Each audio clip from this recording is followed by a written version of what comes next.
بسم اللہ الرحمن الرحیم۔ السلام علیکم خواتین و حضرات، اسلام اسٹڈی سرکل کی اس نشست میں میں آپ کو خوش آمدید کہتا ہوں۔ ہماری جو اس میں ہمارا سیکوینس جو ہوتا ہے، جیسے کہ آپ سب لوگوں کو اب ازبر ہو گیا ہوگا، ہم پہلے قرآن مجید کے ایک حصے کا مطالعہ کرتے ہیں، اور آج ہم جس حصے کا مطالعہ کرنے جا رہے ہیں یہ سورہ مائدہ کی آیت نمبر 90 اور 91 ہے، اور میں آپ کے سامنے پہلے یہ اس کے الفاظ پڑھ دیتا ہوں، پھر اس کا ترجمہ۔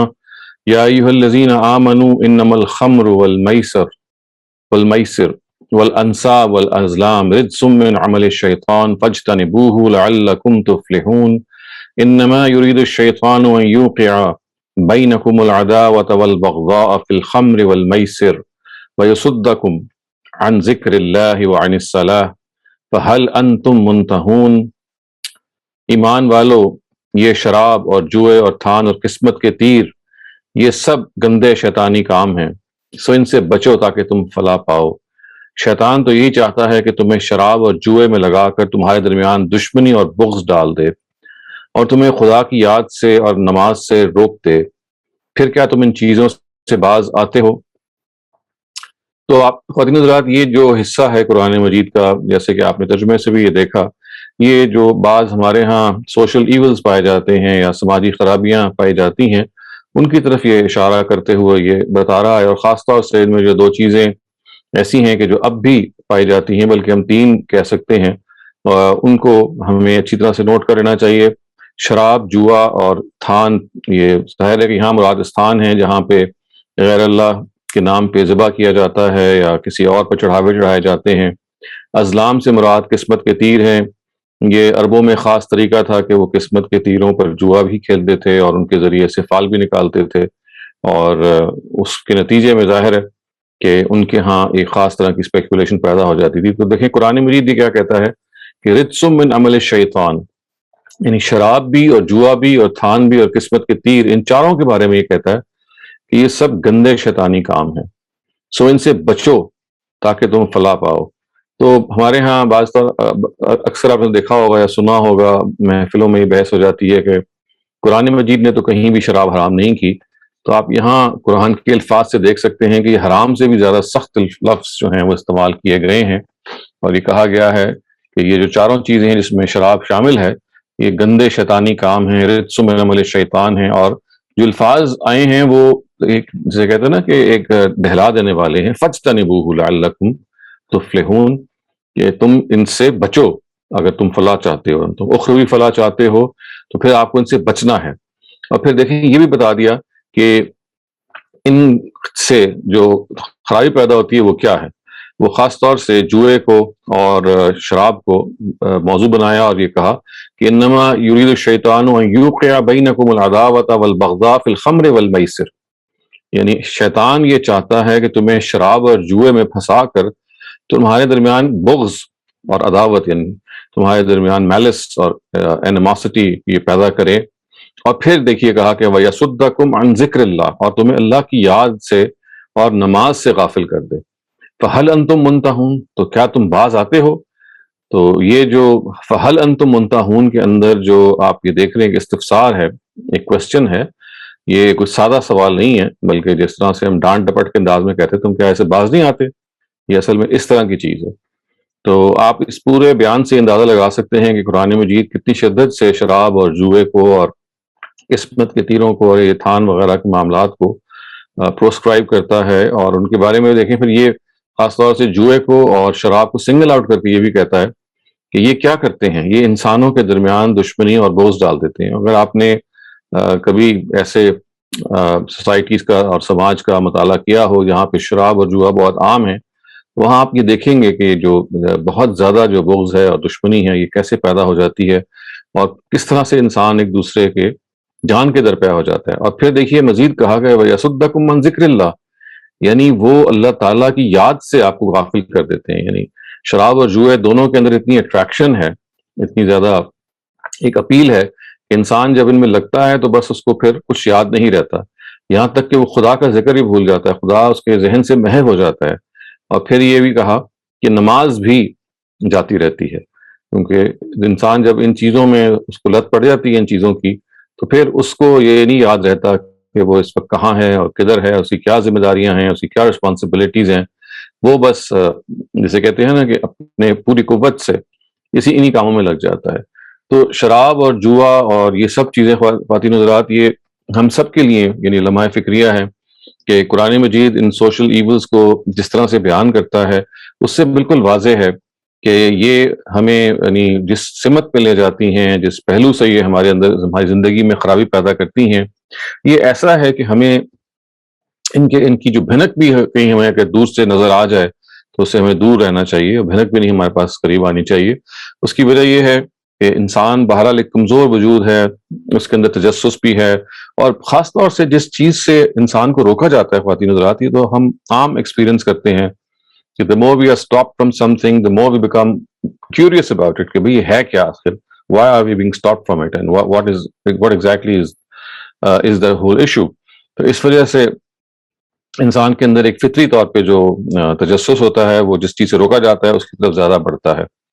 جوا اور شراب یہ دونوں عرب سوسائٹی کا لازمی حصہ تھے، اور جوئے اور شراب کے اندر اس کے ساتھ ساتھ ان کے ہاں ان کی محفلوں میں ناچ گانا اور لونڈیوں سے نچوانا اور اس میں جو فحش ایلیمنٹ کا داخل ہو جانا، وہ بالکل ایسا تھا کہ جیسے ان کی سوشل لائف کا حصہ بن چکا ہے. تو قرآن مجید نے اس جسے کہتے ہیں نا کہ نبض پہ ہاتھ رکھا اور یہ کہا کہ سوسائٹی کو اگر پیورٹی پہ استوار ہونا، دیکھیے دین کے تمام جو احکام ہیں ان کا مقصد کیا ہے؟ ان کا مقصد تزکیہ ہے. وہ چاہتا ہے کہ آپ کو پیوریفائی کرے اندر سے، وہ چاہتا ہے کہ آپ کے جو اندر کا انسان ہے وہ بیدار ہو، وہ گاڈ کانشیس ہو، اس کو خدا کی طرف دھیان لگا رہے. اس کی جب صبح ہو تو اس کو خیال ہو کہ مجھے آج اپنے خدا کو راضی رکھنا ہے. جب وہ رات کو سوتے وقت لیٹے تو اس کو یہ احساس ہو کہ آج میں نے اپنے خدا سے کیا نافرمانی کی اور کیا وہ پہلو ہیں کہ جو مجھے آئندہ دن نہیں کرنے. تو یہ ایک کہتے ہیں نا کہ خدا رخی زندگی، یعنی you spend your life in dedication to God, کہ مجھے اللہ تعالیٰ سے اپنے آپ کو باندھ کے رکھنا ہے، اللہ تعالیٰ سے اپنے آپ کو اٹیچ کر کے رکھنا ہے. کیونکہ خدا انسان ہم لوگ جو ہمارے اندر جو ایک کمزور انسان ہے وہ یہ چاہتا ہے کہ اس کو سہارا ملے. دنیا میں جو سہارے ہیں وہ سارے عارضی ہیں، وہ سارے ٹیمپرری ہیں. they're going to go away one day or the other. پھر بھی ظاہر ہے کہ ان سہاروں میں بڑی انسان کو سپورٹ ملتی ہے، آپ کے ماں باپ ہیں، آپ کے کولیگز ہیں، آپ کے فرینڈز ہیں. لیکن جو ابدی سہارا ہے، جو آپ کو ہر چیز میں سہارا دے سکتا ہے، آپ کے باطن کو، آپ کے ظاہر کو، کتنی ایسی باتیں ہیں انسان کے اندر کہ جو وہ اپنے کلوزسٹ فرینڈ سے شیئر نہیں کر سکتا in spite of being the other person being so close to oneself. لیکن وہ بہرحال خدا کے سامنے تو ایکسپوز ہوتا ہے. تو خدا سے بڑا کوئی سہارا نہیں ہے، خدا سے بڑی کوئی ہمارے لیے سپورٹ نہیں ہے، کوئی ہیلپ نہیں ہے. اور ہر وہ چیز جب خدا سے دور لے کے جائے وہ ہمارے لیے ایک مسئلہ ہونی چاہیے. تو یہاں قرآن مجید نے بالکل جسے کہتے ہیں کہ پن پوائنٹڈلی انگلی اٹھا کے بتا دیا کہ شراب اور جوا کیا کرتا ہے، یوقع بینکم العداوۃ والبغضاء. پہلی بات تو یہ کہ انسانوں کے درمیان یہ دشمنی پیدا کرتی ہیں دونوں چیزیں. جوئے کے اندر لگ کے انسان جب اگر آپ بہت ساری ہسٹری کو پڑھیں تو آپ کو یہ نظر آئے گا کہ یہ جو جوا ہے اس نے کس طرح سے انسان کی برادریوں کو، خاندانوں کو، فیملیز کو افیکٹ کیا اور بعض دفعہ بینکرپٹ کر دیا، اور اس کے نتیجے میں لڑائیاں شروع ہو گئیں. جب آپ جب آپ شرط لگاتے ہیں کسی چیز میں اور آپ اس کو دے نہیں سکتے تو دوسرا تقاضا کرتا ہے پھر کہ آپ نے کتنی بڑی شرط کیوں لگائی.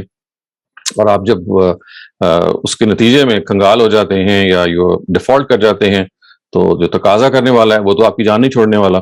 تو نتیجہ یہ نکلتا ہے کہ ایک ٹسل شروع ہو جاتی ہے. شراب کا بھی معاملہ یہ ہے کہ جب آپ شراب آپ کی جو زندگی کا حصہ بن جاتی ہے تو پھر وہ جو انسان کا جو ایک ٹاکسک کا جو ایلیمنٹ ہے اس کے اندر جو پیدا ہو جاتا ہے، اس کے اندر پھر اس کے اندر سے سینس آف رسپانسبلٹی، دنیا کے ساتھ ایک لیونگ ریلیشن شپ، اپنے خدا کے ساتھ ایک لیونگ ریلیشن شپ، یہ سب کمزور ہونا شروع ہو جاتا ہے. اور یہ قرآن مجید نے اس کو پن پوائنٹ کیا، صدکم عن ذکر اللہ. یعنی یہ دونوں چیزیں کیا کرتی ہیں، یہ خدا کے تعلق سے آپ کو روکتی ہیں. کیونکہ جو چیز جتنی اٹریکٹیو ہوگی اتنا آپ خدا سے دور چلے جائیں گے. وہ اپنے اندر آپ کو انوالو کر لیتی ہیں، اور پھر اس کے اندر اور لیورز بھی ہیں. یعنی آپ جب شراب پیتے ہیں تو صرف ادھر تک نہیں رہتے، پھر لازماً آپ کے اندر فحش جو رجحانات ہیں وہ پیدا ہونے شروع ہو جاتے ہیں، کیونکہ انہیبیشن ختم ہو جاتی ہے. شراب کیا کرتی ہے، آپ کے اندر انہیبیشن ختم کر دیتی ہے. آپ کے اندر حیا کا جو ایک مادہ ہوتا ہے which stops you، وہ آپ ایک خاص ہائی میں جب چلے جاتے ہیں تو you are not able to understand کہ بھئی یہ مجھے کہیں رکنا بھی ہے یا نہیں رکنا. یہی معاملہ جوئے کا بھی ہے. اور پھر سنگل آؤٹ کیا گیا، یعنی ان ذکر اللہ کے الفاظ ہے نا کہ صدکم عن ذکر اللہ، اللہ تعالیٰ کی یاد سے یہ آپ کو روکتا ہے. تو عطف الخام علی الخاص، خاص کے اصول پہ صرف ایک چیز کو نمایاں کر دیا کہ اس ذکر میں سے بھی یعنی اللہ تعالیٰ کی جو یاد ہے اس کا جو سب سے نمایاں کیا ایلیمنٹ ہے، کیا حصہ ہے، وہ نماز ہے۔ تو یہ کہا گیا کہ یہ جوا اور شراب جو ہے یہ آپ کو نماز سے روک دے گا، اللہ کی یاد سے بھی روکے گا اور نماز سے بھی روک دے گا۔ اور پھر دیکھیے بڑے تنبیہ کے انداز میں، بڑے اسٹرانگ ورڈز میں کہا گیا فَهَلْ أَنْتُمْ مُنْتَهُونَ، تو باز آتے ہو کہ نہیں آتے؟ تو اگر آپ ان آیات کو پڑھیں تو آپ ہم سب کو اس بات کی اچھی طرح سمجھ آ جائے گی کہ شراب اور جوئے کے حوالے سے قرآن مجید کے ہاں کوئی نرم گوشہ ہرگز نہیں ہے شراب کے بارے میں، خاص طور سے کیونکہ ہمارے ہاں عام طور سے سمجھا جاتا ہے کہ حرمہ کا جب کا ورب آئے کہ حرام کرنا، اسی سے کوئی چیز حرام ہوتی ہے، اسی سے کوئی چیز قرآن کے نزدیک اس کی شدت کا اظہار ہوتا ہے، جبکہ یہ غلط فہمی ہے۔ قرآن مجید میں کسی چیز کو پروہیبٹ کرنے کے لیے صرف ایک حرمہ کے الفاظ نہیں ہے، حرام کے الفاظ نہیں ہے، بلکہ بہت سارے ہیں۔ اور یہاں تو دیکھیے اس کو نہ صرف یہ کہ بتا دیا گیا کہ فجتنبوہ، الفاظ ہیں نا کہ آپ اس سے بچیں، اس سے دور رہیں، بلکہ بتا دیا گیا کہ یہ گندا شیطانی کام ہے۔ یعنی یہ چاروں جو چیزیں ہیں یہ رجسم من عمل الشیطان، they are filthy handiworks of Satan.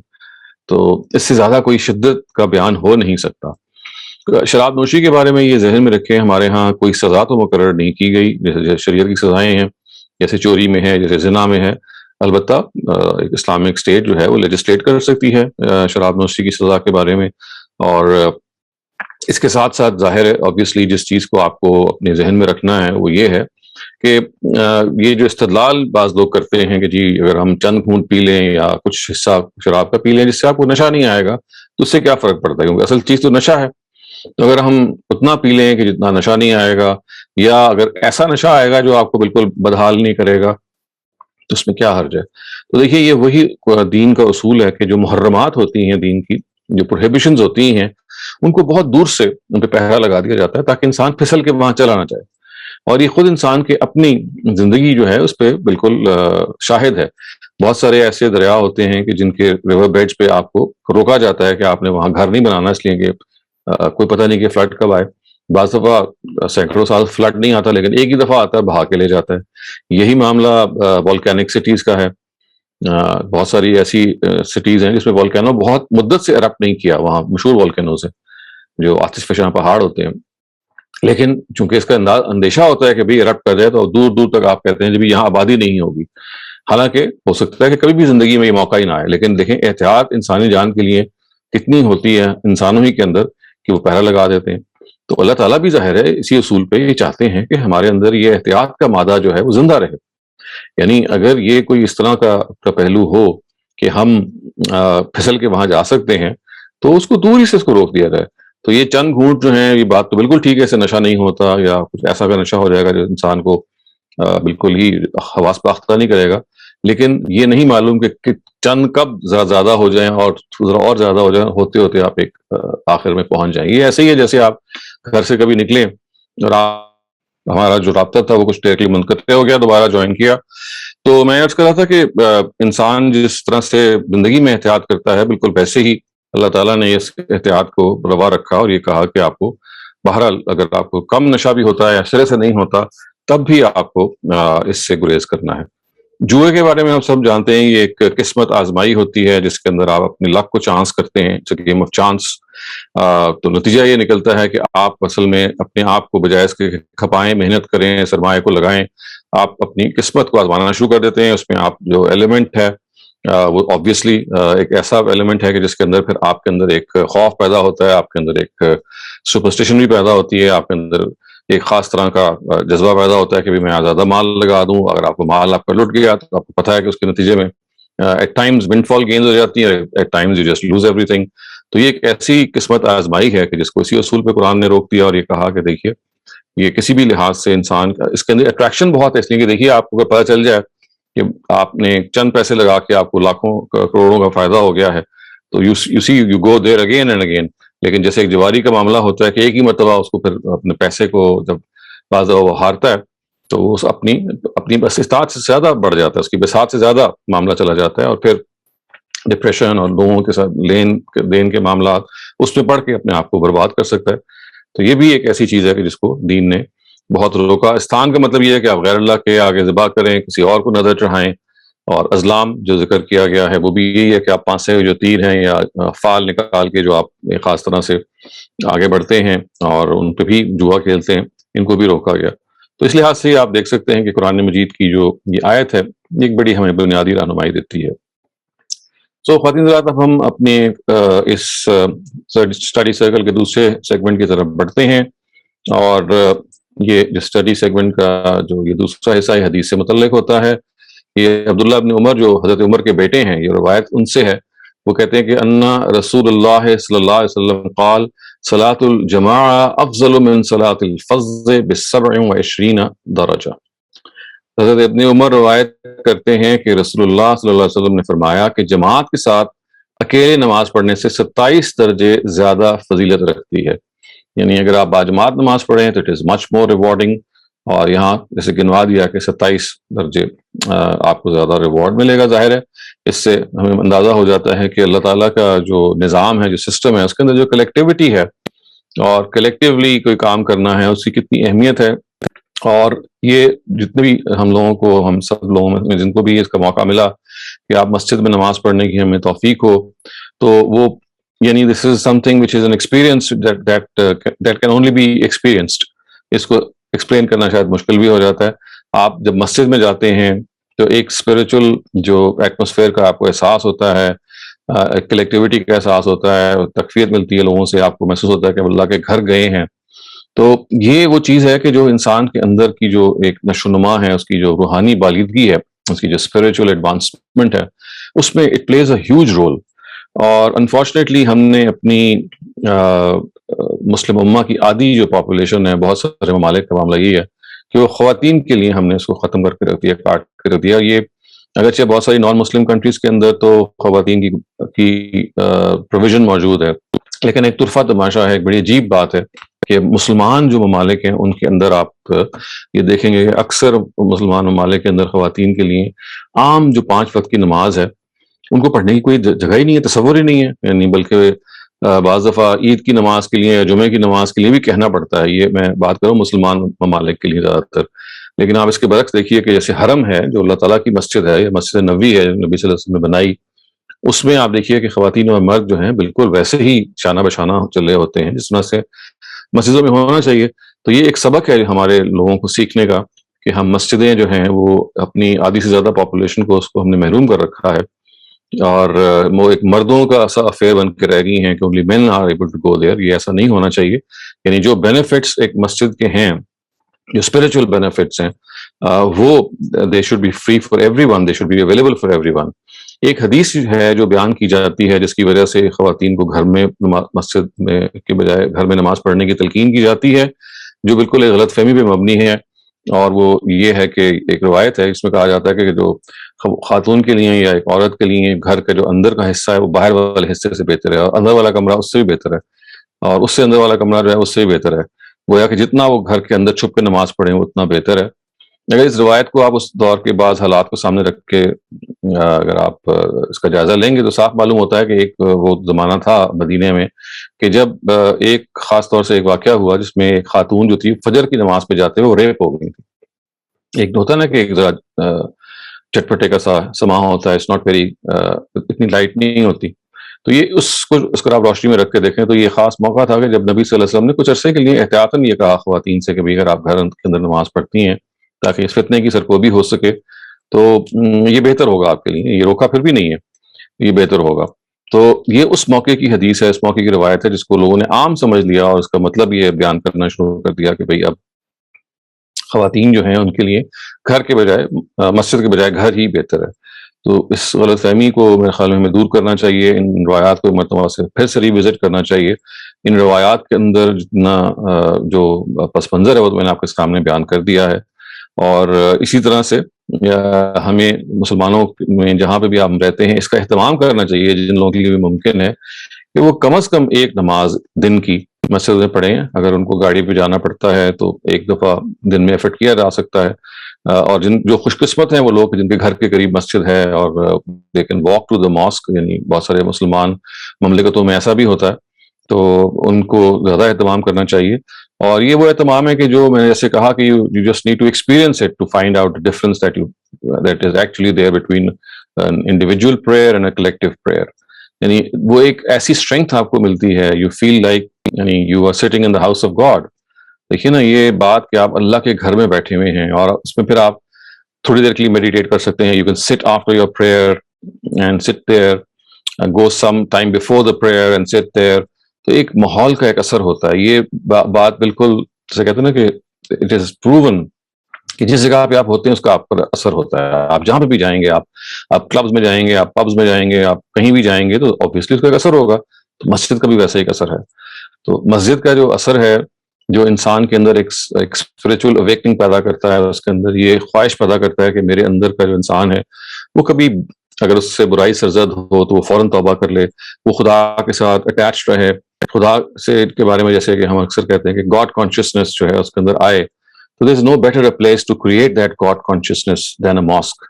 تو اس کی کوشش ہمیں کرتے رہنا چاہیے. جیسے کہ میں نے کہا کہ خواتین کے لیے بھی اس کی لیے سازگاری پیدا کرتے رہنا چاہیے, اور جن ممالک میں تو خواتین کے لیے یہ پروویژن ہے تو ان کو ضرور فائدہ اٹھانا چاہیے, اور جہاں نہیں ہے وہاں پہ یہ بتانا چاہیے کہ دیکھیے یہ اللہ تعالیٰ کے ہاں تو آج بھی محرم جو ہے وہ خواتین اور مردوں کے لیے کھلا ہوا ہے, اور مسجد نبوی بھی اس طرح سے کھلی ہوئی ہے. جو اللہ تعالیٰ اس کے پیغمبر کی 2 مسجدیں ہیں وہ تو بالکل ایسے ہی سب کے لیے کھلی ہوئی ہیں, تو پھر یہ پابندی کیوں لگائی جائے اور کیوں خواتین کو محروم کیا جائے. آئیے خواتین حضرات, ہم اب اپنے اس اسٹڈی سیگمنٹ کے تیسرے حصے کی طرف بڑھتے ہیں. یہ جو تیسرا حصہ ہے اس میں عام طور سے ہم بائبل کے کسی حصے کا مطالعہ کرتے ہیں. بائبل کے اندر آج جو حصہ ہم پڑھ رہے ہیں اتفاق سے وہ بھی نماز سے متعلق ہے. یعنی یہ بات تو میں نے کئی مرتبہ ہم نے ڈسکس کی ہے کہ دیکھیے قرآن مجید is not the first book of religion, it's in fact is the last book of religion. تو قرآن مجید سے پہلے جو ابراہیمک پریکٹسز ہیں, جن کو آپ سنت ابراہیمی کہتے ہیں یا دین ابراہیمی کہتے ہیں, وہ منتقل ہوئی ہیں. عرب جو تھے وہ ان سے آشنا تھے. چنانچہ آپ کو پتا ہے کہ ابو ذر غفاری یہ کہتے ہیں کہ میں نبی صلی اللہ علیہ وسلم کے ملنے سے 3 سال پہلے ہی سے نماز کا پابند ہو چکا ہوا تھا. ہمیں یہ معلوم ہے کہ اگر آپ قرآن میں ہی اس کی ہسٹری پڑھ لیں تو حضرت ابراہیم, حضرت عیسیٰ, حضرت موسیٰ, حضرت نوح, ان سب کے ہاں نماز کی جو عبادت تھی وہ موجود تھی. اور جس طرح سے اس کا ذکر آتا ہے اسے ایسے معلوم ہوتا ہے کہ بالکل حضرت آدم کے زمانے سے یہ شروع کر دی گئی ہے. تو اس وجہ سے یہ کہنا کہ نماز فلاں ہجری میں فرض ہوئی یا فلاں ہجری میں پڑھی گئی, یہ اگین ایک مسکنسیپشن ہے. نماز ہمیشہ سے پڑھی جاتی رہی ہے, اور اس کے بارے میں یہ آپ ضرور کہہ سکتے ہیں کہ بعض لوگوں نے اس میں غلطی ضرور لگی ہے, لیکن اگر آپ قدیم جو اسکرپچرز ہیں ان کو مطالعہ کریں گے تو جو جیسے میں نے عرض کیا کہ مثلا جوڈیزم کے اندر یا یہود مت کے اندر جو ان کی جو پرانی جو جاننے والے اسکالرز ہیں وہ سب یہ مانتے ہیں کہ ان کے یہاں 5 نمازیں تھیں.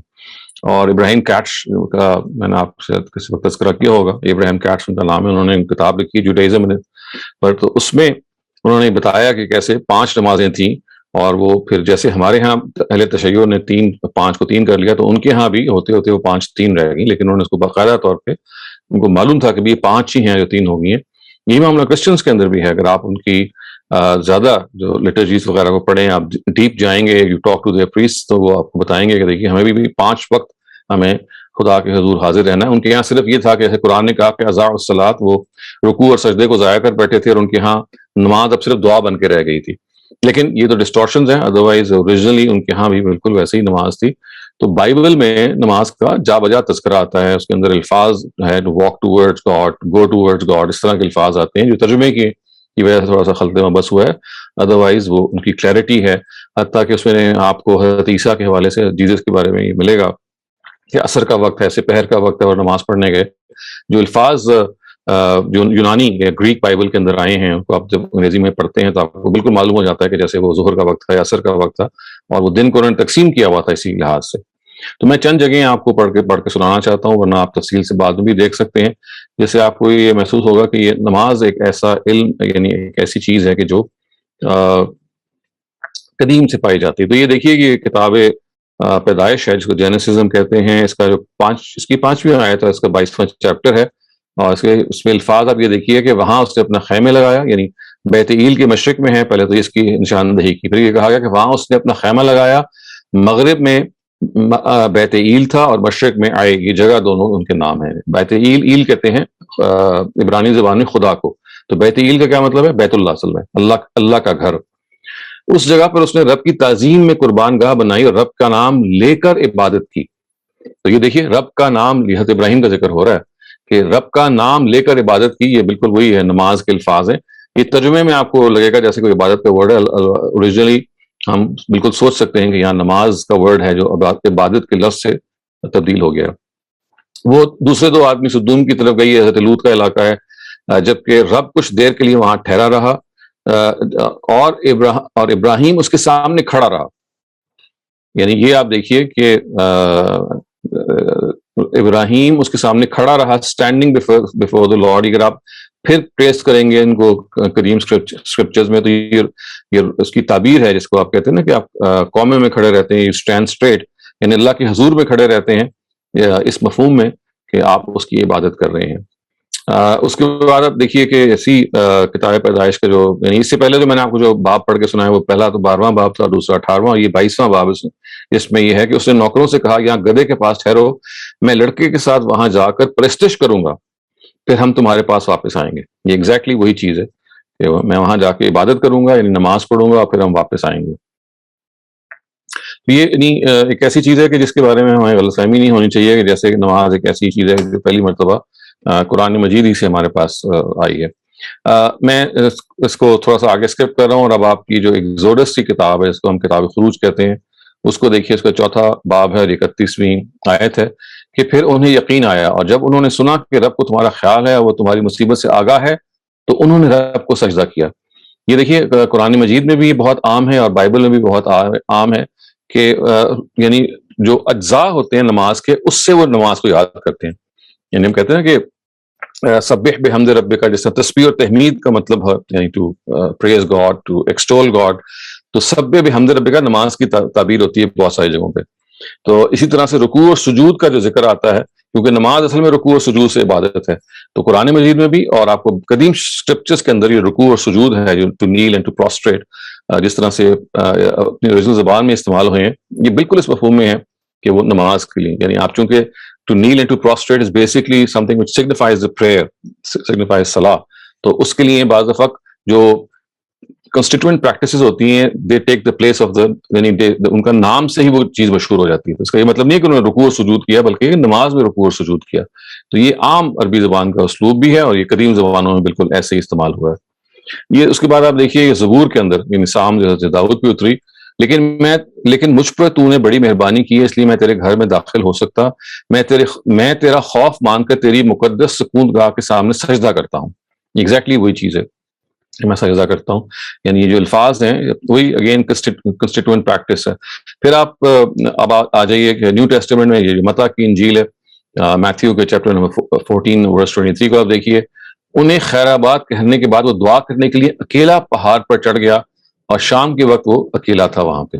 یہ حضرت مسیح کی بات ہو رہی ہے اور وہاں جب آپ اس کو دیکھیں گے قدیم اسکرپچرز کے اندر اور جو اینشنٹ مینوسکرپٹس آپ کو بالکل نظر آئے گا کہ پھر یہاں پہ تذکرہ نماز کا ہو رہا ہے.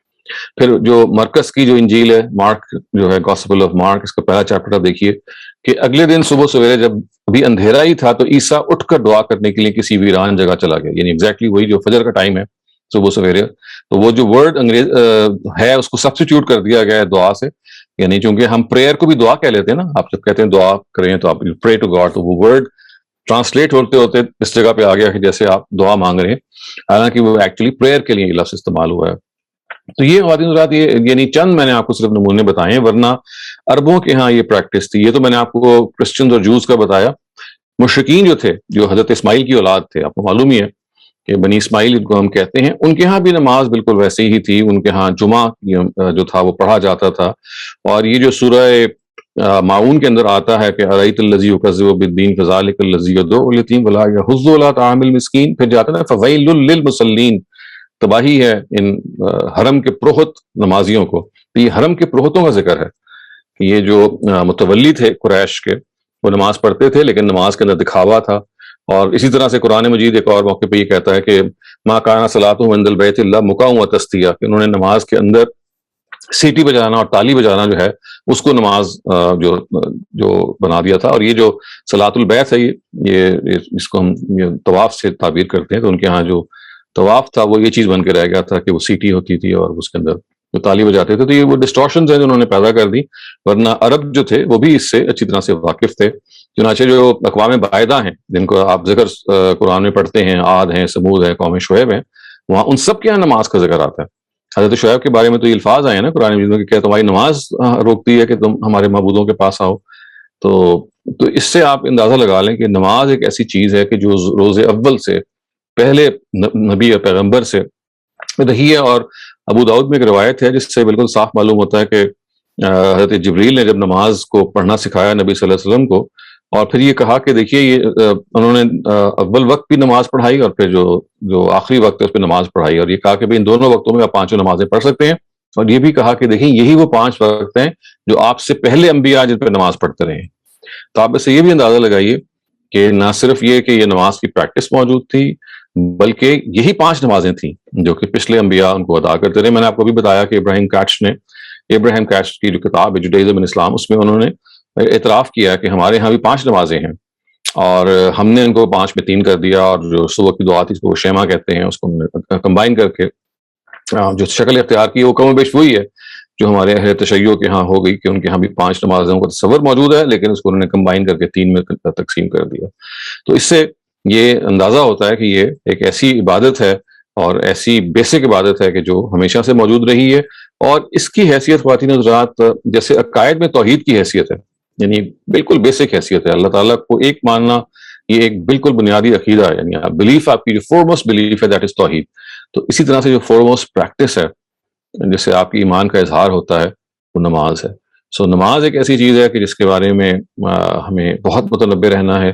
اس وقت تو اس کا موقع نہیں اس کی ہم تفصیل کریں یہاں, آج تو صرف یہی بیان کرنا مقصود تھا کہ this is not a new worship ritual, not something which was introduced by اسلام, it existed ever since Adam, اور پھر حضرت ابراہیم تک آ کے بالکل کرسٹلائز ہو گئی, اور انبیاء کی جو تاریخ بیان ہوئی ہے اس کے اندر آپ کو یہ سب تفصیل مل جائے گی کہ کس طرح سے ہر پیغمبر نے نماز کے بارے میں اپنی امت کو, بلکہ آپ اور تفصیل جانیں گے تو آپ کو پتہ چلے گا کہ وہ کانا یأمر اہلہ بالصلاۃ والزکوٰۃ, حضرت اسماعیل کے بارے میں آتا ہے کہ وہ اپنے اہل و عیال کو نماز اور زکوٰۃ دونوں کا حکم دیتے تھے. تو آپ اس سے اندازہ لگا لیجیے کہ خود جو ساری کی ساری عبادات ہیں, it's not just the prayer, not just the صلاح, بلکہ all worship rituals they have been carried forth from previous prophet. تو یہ سارے کے سارے نماز, روزے کے بارے میں آپ دیکھ سکتے ہیں وہاں اس میں تو الفاظ ہی ہیں کہ کما کتب علی الذین من قبلکم, تم پہ روزے فرض کر دیے گئے جیسے تم سے پہلے امتوں میں فرض کر دیے گئے تھے. حج کے بارے میں پتہ ہے کہ حضرت ابراہیم حج کے لیے انہوں نے جب خانہ کعبہ کی تعبیر کی تو اذن فی الناس بالحج, قرآن سورہ حج میں کہا کہ لوگوں کو بلاؤ حج کے لیے.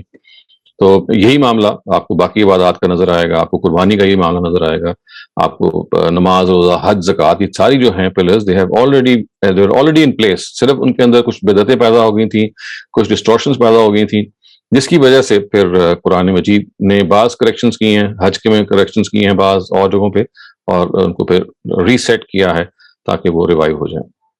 تو میں اب اپنی اس گفتگو یہاں پہ ختم کرتا ہوں, اور آج جو ہمارا ڈسکشن کا جو ٹاپک ہے وہ اگین ایک ایسی سماجی برائی ہے جس کا ہم اٹس اے سوشل ایول جس کا ہم ارتکاب کرتے رہتے ہیں فراخ دلی کے ساتھ, اور وہ ہے ٹو جج پیپل, یعنی لوگوں کے بارے میں آراء قائم کرنا کہ اچھا یہ کیا ہیں, کیسے ہیں, قلت معلومات اور یعنی اسکینٹی ڈیٹا جیسے آپ کہتے ہیں, and we have no business actually to judge people, لیکن this is what we do often in our conversations, in our gossips. تو اوور ٹو یو مریم, آپ یہ ڈسکشن مریم ہیں ماڈریٹ کریں گی, اور بیسکلی اس میں ہم سب ایک دوسرے کی مدد کریں گے سمجھنے میں, جاننے میں, اور ایک دوسرے کو سمجھانے میں, اور اپنے ایکسپیرینس کو شیئر کرنے میں کہ یہ ہم سب میرے خیال سے اتفاق کرتے ہیں کہ it's a bad habit. To judge people is a bad habit.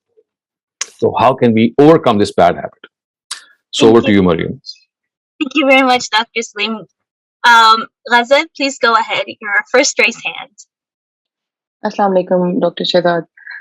آج کا ٹاپک انتہائی انٹرسٹنگ ہے, اور جب میں نے اس کے بارے میں سوچا تو مجھے ایک چیز کافی ایویڈنٹ لگی, وہ یہ کہ شاید ہیومن سائیکالوجی ہے کہ ہم اپنے آپ کو دوسروں سے بہتر اور سپیریئر ثابت کرنا چاہتے ہیں, اور اسی سائیکالوجی کے انڈر وی جج پیپل, شاید خوبصورتی میں, کیپیبلٹیز میں, ایبلٹیز میں. بٹ یہ خیال مجھے جب بھی آتا ہے تو مجھے قرآن پاک کی وہ آیت گائڈ کرتی ہے جہاں پر اللہ تعالیٰ فرماتے ہیں کہ تم میں سے سب سے زیادہ اشرف وہ ہے جو تقویٰ میں بڑھ کر ہے. دین اٹ میکس می فیل کہ میں کن چیزوں پر اپنے آپ کو بہتر ثابت کرنا چاہتی ہوں یا آئی وانٹ فیل سپیریئر، جبکہ گائیڈ لائن تو یہ دی ہی نہیں گئی.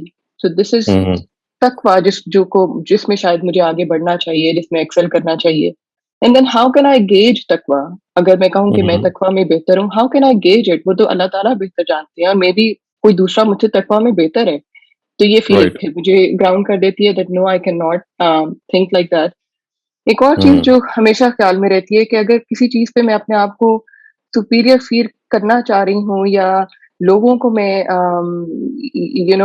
ان کے بارے میں سوچتی ہوں کہ وہ مجھ سے کمتر ہیں، تو جن چیزوں پہ میں اپنے آپ کو بہتر محسوس کرتی ہوں وہ ابلیٹیز پہ تو خدا کی دی ہوئی ہے. اگر آج دی ہوئی ہے تو کل مجھ سے چھین نہیں جائیں گی. Then I cannot again feel superior. تو ججمنٹ کا سوال پھر پیدا ہی نہیں ہوتا. کوئی فارمولا میرے سامنے نہیں آتا جس سے میں اپنے آپ کو اس لائق سمجھوں کہ میں لوگوں کے بارے میں کسی بھی قسم کی ججمنٹ پاس کروں، be it in appearances, abilities. سو میرے یہ 2 گولڈن رولز ہیں which helps me to keep myself guided. Thank you. ٹھیک ہے، یہ بڑی اچھی آپ نے بات بتائی، خاص طور سے جو دوسری آپ نے بات پوائنٹ ریز کیا نا، کہ یعنی وہ کس چیز پہ آپ اتراتے ہیں. وہ چیزیں تو خدا نے دی ہوئی ہیں، اور جس بنیاد پہ آپ اپنے آپ کو لوگوں سے سپیریئر ثابت کرتے ہیں، جو اصل وجہ بنتی ہے بعض دفعہ جج کرنے کی کہ you somehow want yourself to become more prominent. تو آپ you start judging other people, اور ان کو جج کرنے میں again if you are judging them on the basis of certain things، تو وہ چیزیں تو بہرحال اگر وہ کم ہیں یا زیادہ ہیں، وہ دی ہوئی تو خدا کی ہیں، اور وہ آپ ہمیں بھی خدائی کی دی ہوئی ہیں، تو خدا کسی وقت بھی اس کو ہمیں چھین سکتا ہے. اور اس طرف اگر توجہ رہے تو ہمیں زیادہ جو کام کرنا چاہیے وہ اپنے آپ کو جج کرنے کا کام. if ever we can judge any person, it's our own selves, because regarding other people we don't know. We are just judging their apparent situation, what ہمیں جو نظر آ رہا ہے. اور appearance can be misleading on most occasions. It is misleading. تو I think یہ بالکل آپ نے صحیح کہا کہ اس کے نتیجے میں what we should do is concentrate more on our own selves، کہ ہم کیا ہیں، ہم کتنے پانی میں ہیں. because regarding our own selves we have much more data، اور we know کہ ہمارے کیا غلطیاں ہیں. اور because we feel جیسے کہتے ہیں نا کہ جج کرنا ایک بڑی ایک مرغوب چیز ہے نا، it gives you pleasure. تو اگر آپ نے پلیزر ہی اٹھانا ہے تو پھر اپنے آپ کو قربانی کا بکرا بنائیں. So thank you very much. Thank you.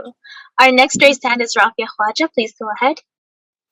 السلام علیکم ڈاکٹر شہزاد. ڈاکٹر صاحب مجھے تو بہت نظر آتا ہے کہ وی جج people by the appearance. We see somebody in western clothes and یہ تو بہت ماڈرن ہے، یا اگر سر پہ دوپٹہ نہیں ہے، نہیں یہ تو she can't be a proper Muslim. دیکھیں جی اس نے تو دوپٹہ نہیں لیا ہوا. And I just feel that you don't know what is in somebody's heart. Somebody could be in hijab and not be very morally good, and somebody could be in Western clothes and be praying 5 times a day, giving charity. So I think very often I find among even our friends, they judge people when they walk in کہ اچھا یہ کیسے کپڑے پہنے ہوئے، یہ کیسے بات کر رہی ہے، نہیں یہ she is not، اس کا کچھ there's a problem with her. So I think we have to realize, don't judge people by their appearance. Don't judge people by the way they speak. You don't know how pure somebody's heart is. Judge them by their deeds. That's what Absolutely. I feel. Absolutely. آپ نے یہ بہت صلح نے صحیح بات کی ہے. یعنی یہ ایک بہت بڑی بیماری ہے جو ہم سب ہمارے یہاں پائی جاتی ہے، کہ ہم لوگوں کو ان کی جو ظاہر ہے اس سے جج کرتے ہیں، ان کے کپڑوں سے خاص طور سے، اور ان کپڑوں کے نتیجے میں ہم ایک فیصلہ کر لیتے ہیں کہ اگر ایک خاتون نے سر نہیں کور کیا ہوا تو اس کا مطلب ہے کہ وہ اللہ کی نافرمان ہے، اور اگر ایک مرد نے داڑھی نہیں رکھی ہوئی تو آپ پھر اگین فیصلہ کر لیتے ہیں یا رائے قائم کر لیتے ہیں کہ بھئی یہ تو گون کیس ہے، یہ تو اچھا مسلمان نہیں ہو سکتا. تو حالانکہ ہو سکتا ہے کہ اس کے نزدیک داڑھی یا اس طرح کی جو دوسری چیزیں ہیں وہ دین کا اس طرح کا حصہ نہ ہو، یا ہو سکتا ہے کہ اگر وہ حصہ سمجھتا ہو تبھی اسٹرگل کر رہا ہو اور کوشش کر رہا ہو کہ میں وہاں پہنچوں. یہی معاملہ سر کو ڈھانکنے کا یا کپڑوں کے بارے میں ہو سکتا ہے. تو یہ تو بالکل ایسی ہی بات ہے کہ آپ اصل میں یو جج اے بک بائی اٹس کور. اور کتنی مرتبہ ایسا ہوتا ہے کہ آپ ایک کور کو سادہ سمجھ کے کہتے ہیں تو فضول سی کتاب ہے، جب پڑھنے بیٹھتے ہیں تو میسمرائزنگ. تو اس لیے انسان کو کبھی اس کے ظاہر سے اگر آپ جج کریں گے تو وہ جس کو ہمارے علماء کہتے ہیں نا کہ آپ تقوی کے بجائے مظاہر تقوی کو جج کرنا شروع کر دیتے ہیں، یعنی جہاں پہ مینیفیسٹیشنز آف تقوی ہیں، اچھا جی کیسے کپڑے پہنے ہوئے ہیں، کیسے ڈریس اپ کیا ہوا ہے، یہ this is something which از اممیٹیریل. کیونکہ دیکھیں دین کے اندر جو چیز اصل ہے وہ خدا کے آگے سرفکندہ ہونا ہے، جھکنا ہے. اور وہ شروع کہاں سے ہوتی ہے؟ وہ دل سے شروع ہوتی ہے. وہ آپ کے اندر، جب تک آپ کا اندرون نہیں جھکے گا آپ کا بیرون نہیں جھک سکتا. اور اگر آپ کا بیرون جھک گیا ہے اور اندرون نہیں جھکا ہوا یا اندرون کے اندر کانسیپٹس کلیئر نہیں ہے تو وہ ایک مطلب ظاہر ہے ایک ایسی چیز ہوگی کہ جو it can fool other people, یعنی اس کے بارے میں آپ رائے آپ قائم کر لیں گے کہ بہت نیک آدمی ہے. تو اس لیے اپنے سب سے پہلی بات یہ ہے کہ کسی کی جو اپیرنس ہے وہ ایسی چیز ہی نہیں ہے جس سے آپ اس کو جج کر سکیں. اور ہر حال میں آپ کو اپیرنس کے بجائے، جیسے آپ نے بڑا اچھا کہا کہ ان کے جو اعمال ہیں، ان کی جو ڈیڈز اینڈ پریکٹسز ہیں، ان کی جو ڈیلنگز ہیں، وہ ہیں جو انسان کو ایکسپوز کرتی ہیں. They let you know what a person is like and they are more decisive in this regard. اس کیس میں بھی ہمیں تھوڑا الاؤنس دینا چاہیے، کیونکہ بعض دفعہ ایسا ہوتا ہے کہ کسی ایک معاملے میں انسان نے کوئی غلط رویہ اختیار کیا ہوتا ہے تو آپ اس کے بارے میں غلط رائے قائم کر لیتے ہیں. نہیں، انسان کیونکہ غلطی بھی کر سکتا ہے تو over a period of time آپ کو رائے قائم کریں جس میں آپ کی کچھ زیادہ ڈیلنگز ہوئی ہوئی ہوں، جس سے آپ کو اندازہ ہوگا کہ بھائی یہ person is 7 out of 10 times 6 out of 10 times a good person، لیکن 4 out of 10 times 3 out of 10 times غلطی بھی ہو جاتی ہے. انسان ہے، کوئی پرفیکٹ نہیں ہو سکتا. تو اگر آپ نے جج کرنا ہے ڈیلنگ کی بنیاد پہ بھی تو should be on a longer period of time because in a longer period of time ہی دوسرے کی شخصیت آپ کے سامنے پوری طرح سے آتی ہے. تھینک یو ویری مچ جی، آپ نے بڑی اہم بات کی، ہماری توجہ دلائی آپ نے. Next up, we have Dr. Sahil Anwar. Please go ahead. Doctor Saleem بہت شکریہ، another very nice talk.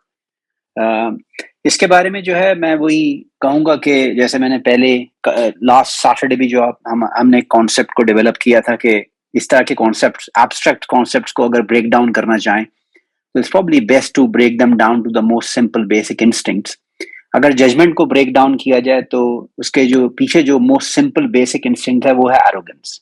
Simply you always judge people when you think you are better than them.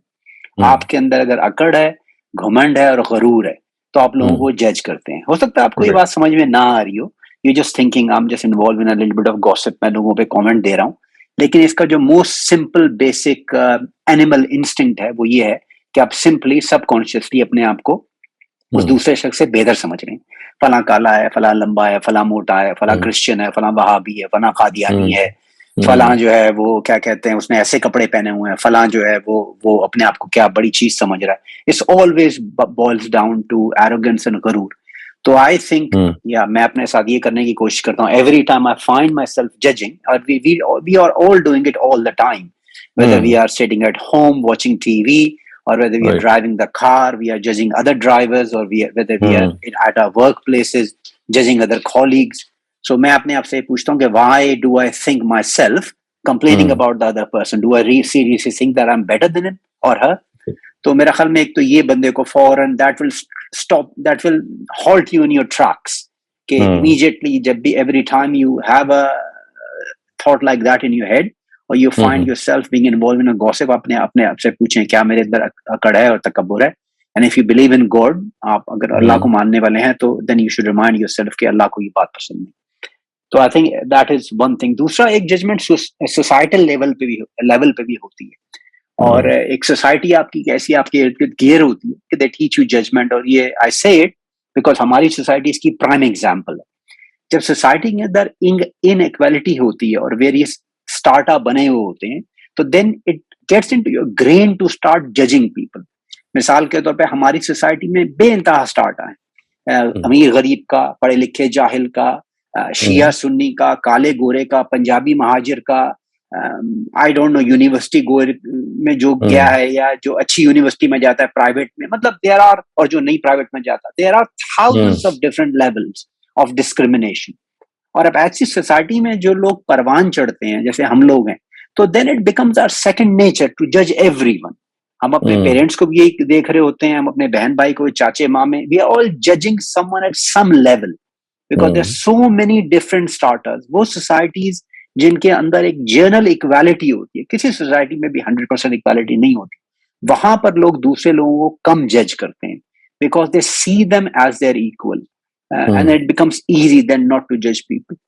تو میری یہی تھاٹس ہیں, 2 تھاٹس آج کے ججمنٹ کے بارے میں. جی بہت بہت شکریہ ڈاکٹر صاحب. یہ بالکل آپ نے ٹھیک کہا کہ پیچھے جو چیز ہوتی ہے جج کرنے میں, وہ بیسیکلی انسان کا ایک سپیریئر اپنے بارے میں خیال ہوتا ہے, اور وہ دوسرے کو چاہ رہا ہوتا ہے کہ سم ہاؤ اپنے سے انفیریئر ثابت کرے. اور اس کے اندر بہرحال کچھ چیزیں ایسی بھی ہوتی ہیں کہ جس کے اندر آپ اپنی you are stepping out of your domain actually, جب آپ جج کرتے ہیں کسی کی آخرت کو.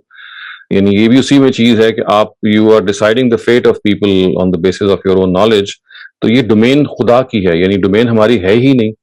تو جیسے ایروگنس ہوتی ہے جب آپ جج کر رہے ہوتے ہیں تو لوگوں کو دنیاوی اعتبار سے اور انفیریئر ثابت کر رہے ہوتے ہیں, تو ایگزیکٹلی وہاں پہ بھی جب آپ کسی کی کا فیصلہ کر رہے ہوتے ہیں تو وہاں you are overstepping your own domain, which again is something جس کو آپ کہتے ہیں نا کہ آپ اپنے حدود سے متجاوز ہو رہے ہیں. This is something which is not befitting for you, does not behooves you.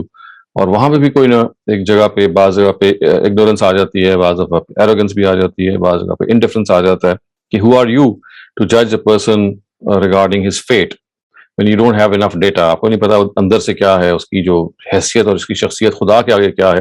دیکھیے سورہ حجرات میں جہاں پہ ایک دوسرے کا مذاق اڑانے سے روکا گیا تو وہاں الفاظ یہ ہیں کہ عسیٰ یکونوا خیرا منہم لا یسخر قوم من قوم عسیٰ یکونوا خیرا منہم. یعنی مرد جو ہیں وہ مردوں کا مذاق جو اڑاتے ہیں تو وہ نہ اڑائیں, اس لیے کہ جس کا مذاق اڑایا جا رہا ہے ہو سکتا ہے وہ اللہ کے نزدیک بہت اس کی حیثیت ہو. خارج میں تو وہ اس کی اپیرنس ایسی ہے کہ مذاق اڑا رہے ہیں, لیکن خدا کے نزدیک وہ بہت اس کا مقرب ہے. تو یہ ججمنٹ جو ہے جیسے دنیاوی ججمنٹ ہوتی ہے تو اسی وجہ سے اسی طرح اخروی ججمنٹ ہوتی ہے, جس کو ہم فتویٰ لگا لیتے ہیں, کفر کا فتویٰ لگا دیا یا جہنم ہونے کا فیصلہ کر دیا, یا اس کے ساتھ بہت ساری چیزیں منسلک ہیں. تو اس سے بھی گریز اتنا ہی کرنا چاہیے اور اللہ سے پناہ مانگنی چاہیے کہ ہمیں وہ کام کرنا ہے جو ہمارے لیے زیبا ہے, جو ہمارے لیے بفٹنگ ہے, اور فیصلہ آخرت کا خدا پہ چھوڑنا ہے. اور یہ ضرور بتانا چاہیے کہ یہ سچ ہے, یہ برا سچائی نہیں ہے, یہ غیر سچ ہے, لیکن کسی آدمی کے بارے میں کہہ دینا کہ یہ ہے اس طرح کا, اس کا ہونا ہی یہی ہے, یہ بھی اگین اسی ایروگنس کا مظاہرہ ہے جو کسی نہ کسی درجے میں ہم کرتے رہتے ہیں, اور اس سے ہمیں بہت بچنا چاہیے. So thank you very much doctor صاحب, یہ آپ نے بڑی اہم گفتگو فرمائی. نہیں شکریہ بہت, thank you. Our next participant is Riyaz Khan. Please go ahead. Assalamu alaikum, Doc. وعلیکم السلام. I'm sure a lot has been said. Just میری 2 چیزیں وہ یہ ہیں کہ جیسے سوسائٹی میں in absence we judge people based upon status, تو ان کی ویلیو کریں یا نہ کریں. I think this has already been said, but I feel that we lack education, and as we grow in our lives, we reach a maturity level of some sort that sort of also helps us judge less, or at least understandable of people. I think as the other doctor has said, I think we focus a whole lot on people and their appearances, and I think that has to do with a lot of it, lack of education in our society too. Thank you.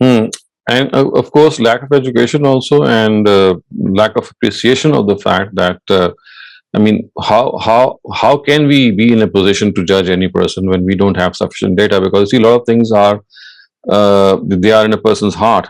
They don't simply manifest themselves all the time. So it's a question of giving a verdict on the basis of insufficient data. تو یہ وہ چیز ہے کہ جو کسی بھی شخص کو زیب نہیں دیتا کہ آپ کے پاس آدھی بات ہے, آپ کے پاس پوری بات بھی نہیں ہے, اور جو بات ہے وہ بھی ایک ایسی مسلیڈنگ بات ہو سکتی ہے کہ ہمیں نہیں پتا کہ اللہ تعالیٰ کے ہاں بعض دفعہ کوئی عمل کسی کا ایسا پسند آ جائے جس میں اس کی اپیرنس کا جو معاملہ ہے وہ اللہ تعالیٰ سے نظر انداز بھی کرتے ہیں. اگر آپ اپیرنس کے بارے میں رکھتے بھی ہیں بعض چیزیں جس میں ہمیں لحاظ رکھنا چاہیے, تو خدا کے آگے اصل میں یہ اگین وہی ہے کہ we are out stepping our domain. تو ہمیں بار بار اپنے آپ کو روکنا ہے کہ this is not our domain, this is something we have no business to enter into. جی, so we move on to the next participant. Our next participant is Habib Raja. Please go ahead. Doctor صاحب آپ نے کچھ اس کی وضاحت کر بھی دی, لیکن I have just a question, or the reason the word judgment is not really a good thing, because the Quran uses this word in chapter 4 verse 105. Allah says کہ بھئی تم یہ جو کچھ ہم نے اتارا ہے ججمنٹ صرف اس سے کرنی چاہیے, اور ایک اور جگہ پہ بھی اللہ تعالیٰ نبی کو کہتے ہیں کہ بھئی تم یہودیوں کو ججمنٹ تم نہیں کرو، ان کو کہو تمہارے پاس تورا ہے، لا ہے اللہ کا، اس سے جج کرو.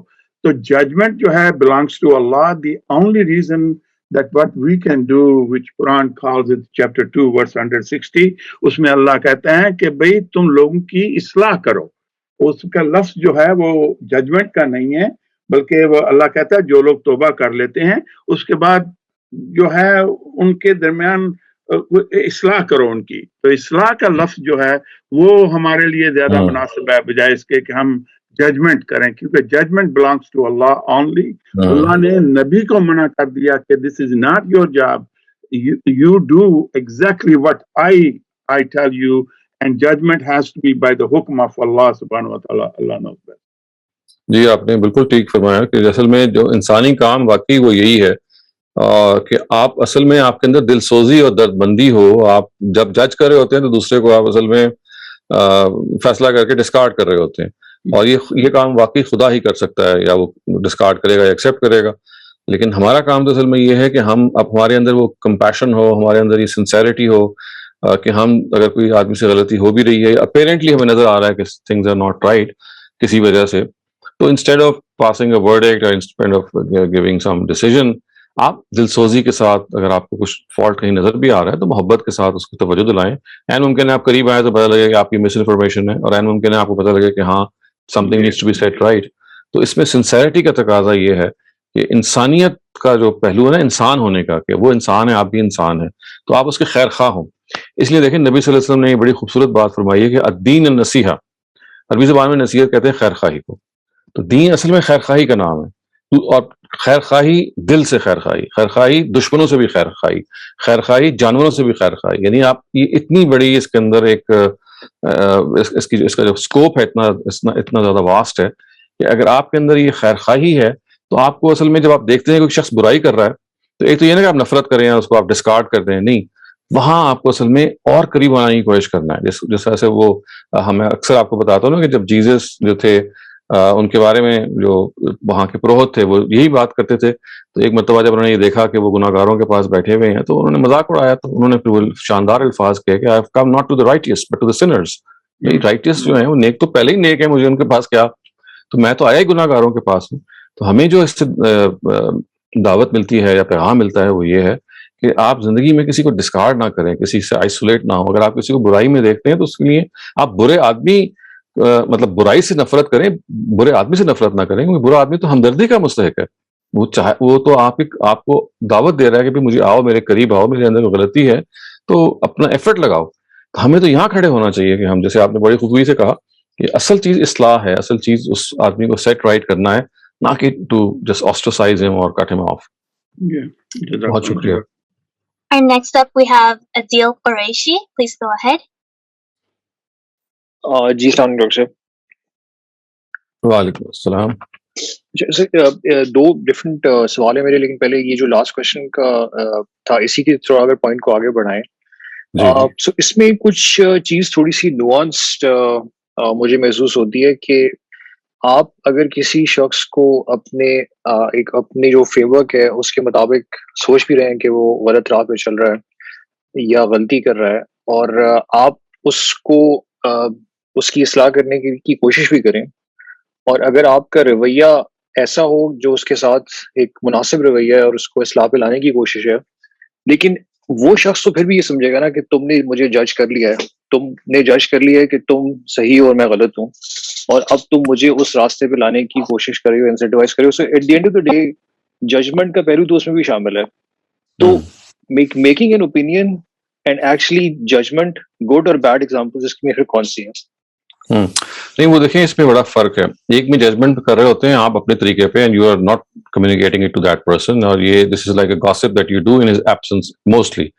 یہاں تو اصل میں آپ نے ایک پرسیپشن کی کہ بھائی آپ کو محسوس ہوا کہ غلطی کر رہے ہیں، تو آپ جب اس کے پاس جائیں گے تو کہتے ہیں جی کہ میں نے یہ محسوس کیا آپ کے اندر سے، and I have perceived this and I could be wrong, I might have wrong information, yeah I could have misconceived and misperceived. تو وہاں تو آپ جب اپنا سٹارٹ ہمبل طریقے سے لیتے ہیں اور اپنی غلطی کا اعتراف کر کے کہتے ہیں کہ ہو سکتا ہے مجھے غلطی لگی ہو لیکن میں نے یہ پہلو آپ کے یہاں دیکھا ہے. تو آپ کو دو رویے ملیں گے, یا تو کہے گا ہاں یار یہ ہے میرے اندر ہے, وہ اعتراف بھی کر لے گا, اس کا مطلب ہے you are at the same page and then you can go on. یا وہ یہ کہے گا جی کہ آپ کو غلطی لگی ہے, یہ تو میری بات ایسے تھی یا ویسے تھی اور آپ نے اس کو سمجھ ایسے لی ہے, یا میرا فلاں رویہ جو آپ کو لگ رہا ہے کہ ٹھیک نہیں ہے اس کے پیچھے یہ تھی. تو اسی یہ اگین وہ ایک گولڈن پرنسپل ہے کہ جب آپ کسی کی اصلاح کرتے ہیں یا کسی کے ساتھ معاملہ کرتے ہیں تو اصل چیز کیا ہے, وہ کمیونیکیشن ہے. جب آپ جج کر رہے ہوتے ہیں تو آپ کمیونیکیٹ نہیں کر رہے ہوتے ہیں. جس ججمنٹ کی ہم آج بات کر رہے ہیں وہاں کوئی کمیونیکیشن نہیں ہو رہی ہوتی, وہاں تو ان ایبسینشیا یا کسی اور طریقے سے آپ حظ اٹھا رہے ہوتے ہیں, یو سینگ یار یہ تو ہے ہی اس طرح کا, یہ ہونا اس طرح کا ہے. وہاں پہ آپ یو ڈونٹ کیئر کہ whether you are in touch with that person or not. آپ نے جو مثال دی ہے وہ تو ایک کانشیس پرسن کی ہے کہ جو جا رہا ہے تو پہلے تو ویریفائی کرے گا اپنے آپ کو, پہلے وہ کہے گا جی کہ میں ایسے سمجھاؤں, اور یا وہ ویریفائی ہو جائے گا اور یا اس کی اپنی اس بارے میں جو انفارمیشن ہے وہ کریکٹ ہو جائے گی.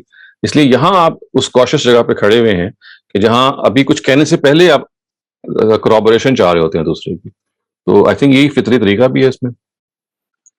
اچھا سر, تو دوسرا پوائنٹ تھا یہ ان ایبسینشیا ججمنٹ جس کی آپ نے بات کی, اس میں میں فار انسٹنس 2-3 ایگزامپل آپ کے سامنے رکھتا ہوں.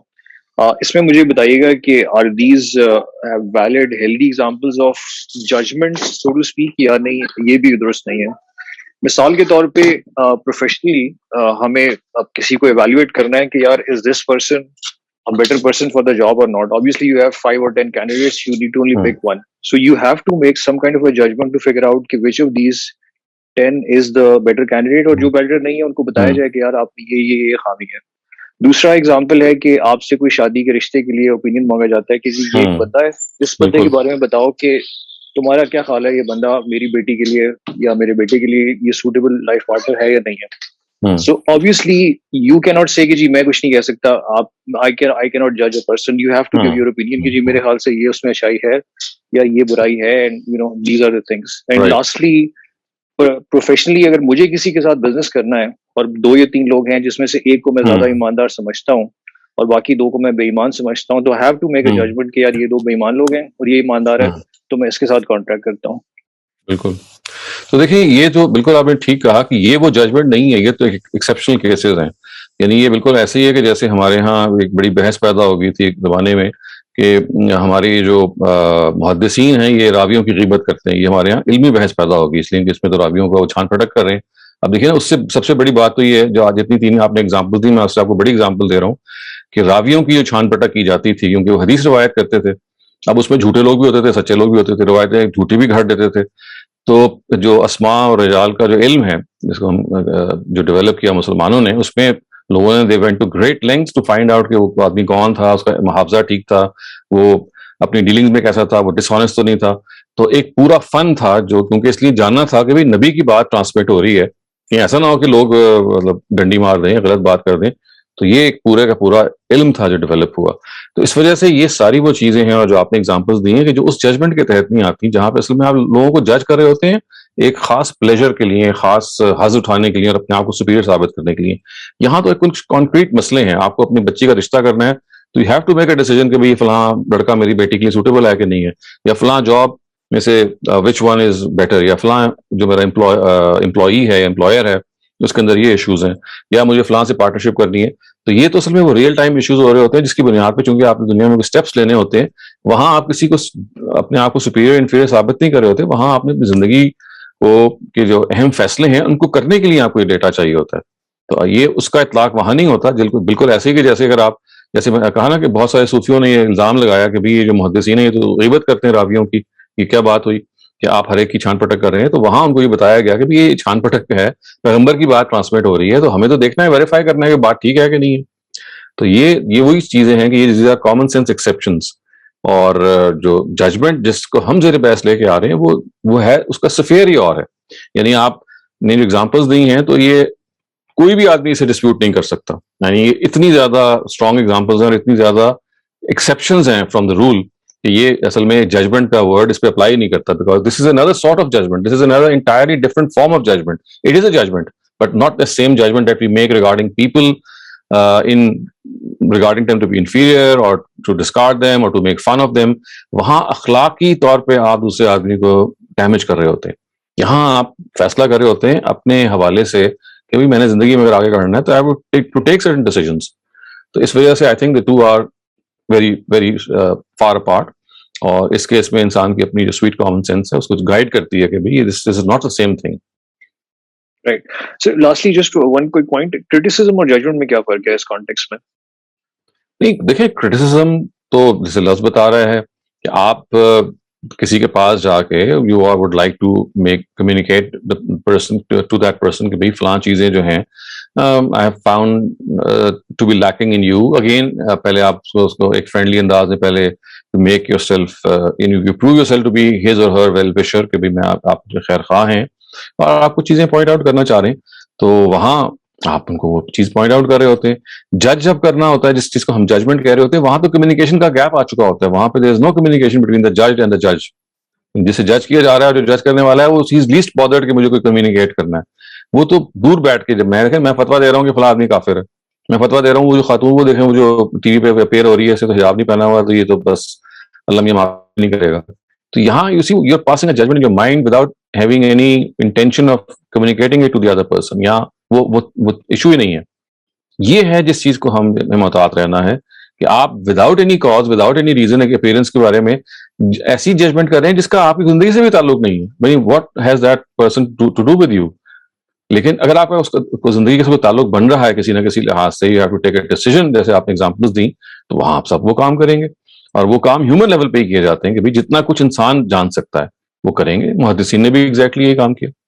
Next up, we have Sumbul Ahmed. Please go ahead. السلام علیکم ڈاکٹر صاحب. وعلیکم السلام. ڈاکٹر صاحب بس یہ باقی تو ماشاءاللہ بہت اتنی اچھی چیزیں ریمائنڈرز تھے اور اچھی سیلف انالیسس کی چیزیں تھیں. جو بھی ریسنٹ ڈیز میں مجھے بلکہ ویکس اور منتھس میں مجھے جو چیز بادر کر رہی تھی وہ یہ تھی کہ ہم لوگ سنی سنائی باتوں پہ بھی پوری نیشنز کو نہیں, سنی سنائی بات بھی نہیں ہوتی, کچھ وہ بھی ہے کہ اس میں فیکٹس بھی ہوتے ہیں, اس پہ ہم اس پہ ریکٹ بھی کرتے ہیں انہیں جج کر کے کہ بھئی اب یہ افغانی ہیں تو ان سے اب ہم ان کی ریڑھی سے کوئی کچھ نہ لیں, ان بابا جی سے یہ نہ کریں, ہم ایسے اس ایریا میں آ کے رہنے لگ جائیں گے. یعنی یہ بھی تو کتنا, ایک تو ہم ججمنٹل ہو رہے ہیں اور پھر ہم اس پہ کس طرح ریاکٹ کر رہے ہیں. تو میں جب یعنی اگر میں آ کے ادھر کہیں باہر کینیڈا یا یو کے یا جہاں پہ بھی میں رہ رہی ہوں اور میں اپنا سر کور کر رہی ہوں اور وہ لوگ اگر مجھے اسی طرح ٹریٹ کرنا شروع کر دیں تو what would happen to me? Then they are justified to pull my hijab. تو یہ ہم لوگوں میں بھی یہ چیز ہونی چاہیے کہ ٹھیک ہے دیر آر فیکٹس اور وہاں پہ خطرہ بھی ہے, لیکن آپ یہ بھی تو دیکھیں کہ ان میں اچھے لوگ بھی ہیں جو آپ کے پاس مدد کے لیے آ رہے ہیں. تو why are we creating so much hate کہ یہ اب ہمارے اس میں آ جائیں گے تو یہ ہو جائے گا. تو there are so many things we can think about. جی ہاں, مطلب یہ آپ نے بڑا اچھی بات ایڈ کی ساری ڈسکشن میں کہ ہم جج کرنے کے بعد اگلا اسٹیپ بھی لے لیتے ہیں. یعنی وہ جج کرنے کے بعد بھی ٹیک ایکشن. یعنی ایک تو ہوتا ہے کہ آپ نے جج کیا, دماغ میں کہیں فٹ کیا اور آپ یہ بھی ہوتا ہے, لیکن ایک یہ ہوتا ہے کہ you take some action against the person, you show aggression یا یو شو ڈس لائک, یا اس کے بہت سارے اور طریقے ہیں. تو یہ ظاہر ہے اسی ججمنٹل بیہیویئر کی مینیفیسٹیشن ہے کہ it does not just remain in your mind, it گورنز your actions. اور پھر وہ بعض دفعہ ایکسٹریم ہو جاتے ہیں, جو قتل و غارت بعض دفعہ ہونا شروع ہو جاتا ہے, یا لوگوں کو مارنا شروع کر دیتے ہیں, یا جو برادریوں کے درمیان اس طرح سے جنگیں لڑائیاں شروع ہو جاتی ہیں, وہ اسی وجہ سے ہوتی ہیں کہ وہ ایکچولی آپ نے فیصلہ کیا اور فیصلے کو امپلیمنٹ کرنا شروع کر دیا جبکہ وہ فیصلہ ہی غلط تھا ان دا فرسٹ پلیس. تو یہ تو اصل میں اس کی ہولناک شکلیں ہیں, مطلب کہ you are taking one more step ahead and doing something on the basis of that judgement which has an equal chance to be wrong. بس ذرا سا سوچنا چاہیے, اور ہر بندے کو چاہے وہ کوئی بھی ہو, اور بے شک ہم لوگ کاسٹ کو کرتے ہیں یا جس بھی چیز کو, ہم اسے اس بندے کو ایک انڈیویجول کے طور پہ مل کے تو دیکھیں, اس سے ڈیل تو کر کے دیکھیں. بالکل ٹھیک کہا آپ نے. یعنی دیکھیں ججمنٹ کو روکنے کا طریقہ یہی ہے کہ جس کے بارے میں آپ کو بہت تکلیف ہوئی ہے, کہ آپ کو اتنی کیوں اگر تکلیف ہے تو آپ کے اندر یہ کیوں نہیں سوچ پیدا ہوئی کہ مجھے برائی محض پوائنٹ آؤٹ نہیں کرنی, بلکہ I would like that person to be a better person. تو لیکن چونکہ جج کرنے والے لوگ جو ہوتے ہیں ان کو یہ ان کا ایجنڈا یہ نہیں ہوتا کہ آپ نے ریفارم کرنا ہے یا دوسرے کے ساتھ کوئی اچھی ٹرم کرنی ہے, وہ ادھر تک ہی ختم ہو جاتا ہے معاملہ. خوش ہو کے رہ جاتے ہیں کہ بھائی اچھا جی فلاں ایسا ہوگا اور فلاں ویسا ہوگا. تو یہ اس کے بارے میں یہ آپ ذہن میں رکھیں. This is not just people who are not religious in the traditional sense, but all types of people. مذہبی لوگ ہوں یا غیر مذہبی لوگ ہوں, they are I mean equally into this. بالکل بالکل. یعنی آپ جو لوگ باہر بھی رہ رہے ہیں اتنے سالوں سے اور آپ دوسرے لوگوں سے اپنے لیے اچھی چیز ایکسپیکٹ کر رہے ہیں, اور جب وہ لوگ اس طرح کی بات کرتے ہیں تو بہت عجیب سی بات لگتی ہے. بالکل صحیح کہا. جزاک اللہ خیر. Thank you very much for bringing up that point, Sambol, because I was also thinking about implicit bias. And if you don't mind, Dr. Saleem, can I add something? Of course. So yeah, I was thinking, like, or at least I believe that if we're aware of what our implicit biases are, we can become better at stopping ourselves before we start judging someone. And there are plenty of tests online that you can take to figure out your implicit biases.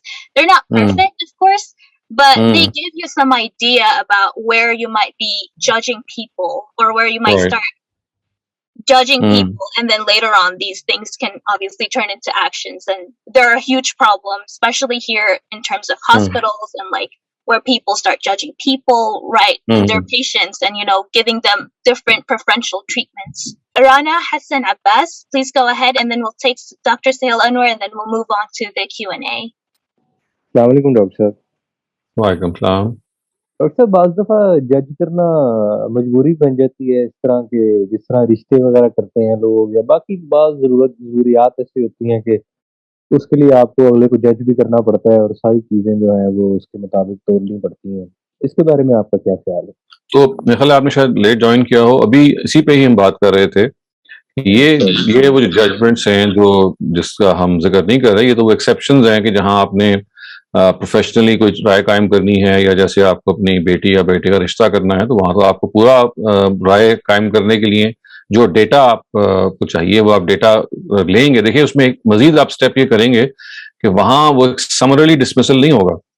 وہاں فرض کیجئے کہ آپ نے اگر کسی شخص کے بارے میں جو آپ کا داماد بننے والا ہے یا خاتون بہو بننے والی ہے, تو you will take great pains to find out the reputation and the past کہ وہ کیسا ہے. تو وہاں ایکچولی آپ ڈیٹا جمع صحیح کر رہے ہوں گے, اور وہاں غلطی تو پھر بھی لگ سکتی ہے, لیکن وہاں پھر بھی ایک کیئرفل ایفرٹ ہوگا together data and then find if that person is suitable or not. تو اس وجہ سے وہاں ایک چیز ایڈ ہو جاتی ہے کہ وہاں آپ صرف گاسپ نہیں کر رہے ہوتے, صرف ہیئر سے پہ نہیں ہوتے, وہاں آپ واقعی ہیومن لیول تک, یعنی ہیومن ایرر تو پھر بھی رہتا ہے, لیکن ہیومن لیول پر جتنی بھی تفاحص ہونا چاہیے, جتنی بھی انویسٹیگیشن ہونی چاہیے, چاہے وہ اپنے جاب کے بارے میں کرنی ہے, چاہے وہ اپنے جیسے آپ نے کہا رشتے کے بارے میں کرنی ہے, وہ آپ کرتے ہیں. جہاں نہیں کرتے وہاں انسان سفر بھی کرتا ہے بعض دفعہ. اس وجہ سے یہ ڈسکشن میں آپ نے ایک اچھا پہلو کی طرف توجہ دلائی کہ اس طرح کے معاملات میں آپ you are not just passing careless judgement. نہیں, وہاں آپ جج بھی جب کر رہے ہوتے ہیں تو after lot of thinking, lot of contemplation, lot of evaluation, کہ آپ دیکھتے ہیں کہ بھی کیا ہے, کدھر گیا ہے. تو اس وجہ سے وہاں پھر بھی یو آر ان, جیسے میں نے کہا پھر بھی غلطی تو پھر بھی ہو سکتی ہے, لیکن ہیومن لیول پہ you are still in a position, in a much better position than when you are in a position جب آپ بغیر کسی ڈیٹا کے اور بہت زیادہ ایویلیویشن کے آپ نے بس ایک رائے قائم کر لی. لیکن اگر فرض کیجئے اس میں پھر بھی وہ ہو, تو میں یہ کہوں گا کہ ایکسیپشنل کیس ہے کہ یہاں پہ تو بہرحال آپ کو ججمنٹ کرنی ہے, اور وہ ججمنٹ آپ کو اس لیے کرنی ہے کہ وہاں مقصد کسی کو نیچا دکھانا یا سپیریئر اپنے آپ کو ثابت کرنا نہیں ہے, بلکہ اپنے کمپیٹیبلٹی اور زندگی کے کورس کے حوالے سے جو فیوچر ایلیمنٹس ہیں ان سب کی سازگاری اور ہم آہنگی زیر بحث ہے. اور دوسرا ڈاکٹر صاحب, یہ بیماری جو ہے ہمارے معاشروں میں زیادہ ہے, یہ مغربی معاشروں میں ٹھیک ہے لیکن اتنی نہیں ہے جتنی ہمارے تو یہ جس طرح لوگ کھانا کھاتے ہیں, یہ تو اس طرح کی چیز ہے کہ جج کرنا اور اس طرح کی چیز جس مرضی لحاظ سے ہو. جی جی, تو یہ ڈپینڈ کرتا ہے آپ کی سوسائٹی میں. بہت ساری سوسائٹیز ایسی ہیں جو نان مسلم ہیں یا غیر مسلم ہیں, لیکن پھر بھی ان کے ہاں وہ ہے. لیکن اوور آل یہ ہم کہہ سکتے ہیں کہ بہرحال یہ کسی کو ہم سنگل آؤٹ نہ بھی کریں, یہ اصل یہ ٹریٹ ہے جس سے ہمیں بچنا ضروری ہے. اور ہوا و پانی کی طرح اس کو ہم نے ہنیہ مریا سمجھ لیا ہے, لیکن اس سے بچنا ضروری ہے. اور میں تو کبھی سوچتا ہوں کہ اگر آپ اس سے بچنے کا فیصلہ کر لیں تو شاید ہماری جو گفتگویں ہیں وہ کوئی ان کے پاس ہمارے پاس موضوع کم رہ جائیں اور ہم زیادہ شاید خاموش بھی رہیں, کیونکہ پھر زیادہ ٹاپکس نہیں رہتے آپ کے پاس بات کرنے. جی بالکل ٹھیک ہے, thank you. Dr. Sahil Anwar, please go ahead, and then we're moving on to the Q&A. Sorry میں بس ایک بریف پوائنٹ اپنا ایڈ کرنا چاہ رہا تھا ڈاکٹر سلیم اگر آپ کی اجازت ہو. وہ یہ کہ جیسے رانا صاحب نے بھی یہ کوشچن کیا اور عدیل صاحب نے بھی, اسی پہ میں, کیونکہ میرے ذہن میں بھی کافی پہلے ایک کنفیوژن تھی کہ there is a difference between judgement and expressing your opinion and gathering data whether it's in the professional setting, اور جیسا کہ ایک دو اور ایگزامپلس کی بات ہوئی رشتہ لینے کی. اور میرے ذہن میں بہت کلیئر کٹ اب اس کا جو میں نے کانسیپٹ ڈیولپ کیا ہے اس کے بارے میں پڑھ کے, وہ یہی ہے کہ ایک بائبل کے اندر لفظ استعمال ہوتا ہے بینیولنس کا, کہ خدا جو ہے بینیولنس ہے یا بینیفیشنٹ ہے. اس کا مطلب وہ بہت کائنڈ ہے اور جنرس ہے. اس کا بالکل اپوزٹ لفظ ہے جو اس انسانوں کے لیے استعمال ہوتا ہے, وہ ہے میلیولنس. میلیولنس کا مطلب یہ کہ جب آپ کے اندر ایک اسپائٹ ہو, آپ کی نیت میں کھوٹ ہو, آپ کے دل میں فتور ہو, آپ کے دماغ کے اندر ایک سب کانشیس میں یہ چیز چل رہی ہو کہ میں نے اس دوسرے شخص کو نقصان پہنچانا. That is the difference between expressing your unbiased opinion and judging someone. The whole difference boils down to your نیت. اگر آپ کے دل میں میلیولنس ہے کسی کے خلاف, چاہے وہ غرور کی صورت میں ہو یا نقصان پہنچانے کی, دین اٹس کالڈ ججمنٹ. اگر آپ unbiased ہیں and there's no malevolence in your heart, then it's called expressing your opinion, whether it be for judging a colleague or finding a rishta or whatever. And it could be wrong as well. وہاں آپ کا opinion ہے, it could be right, it could be wrong. وہاں آپ you're not making a sweeping statement. وہاں پہ بھی آپ humbly یہ کہتے ہیں کہ بھائی to the best of my knowledge یا to the best of my ability میری یہ رائے بنتی ہے. تو یہ تو ظاہر ہے آپ ایکسپریس کرنی ہی ہے. وہاں پہ آپ کسی کو نیچا نہیں دکھا رہے ہوتے. جی ٹھیک ہے, بہت بہت شکریہ. So our first question of the day is from Rafia Khwaja. Please go ahead. Dr. Shehzad, these days I'm traveling in the United States and England.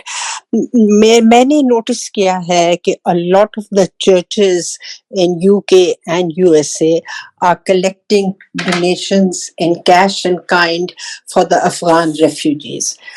My question is, it may sound unusual, that if Afghanistan had been a Christian country, would our mosques in our country and the madaris and different charity places, would they collect donations for the Christian country and for the poor Christians who are as helpless as our Muslim brothers and sisters in Afghanistan?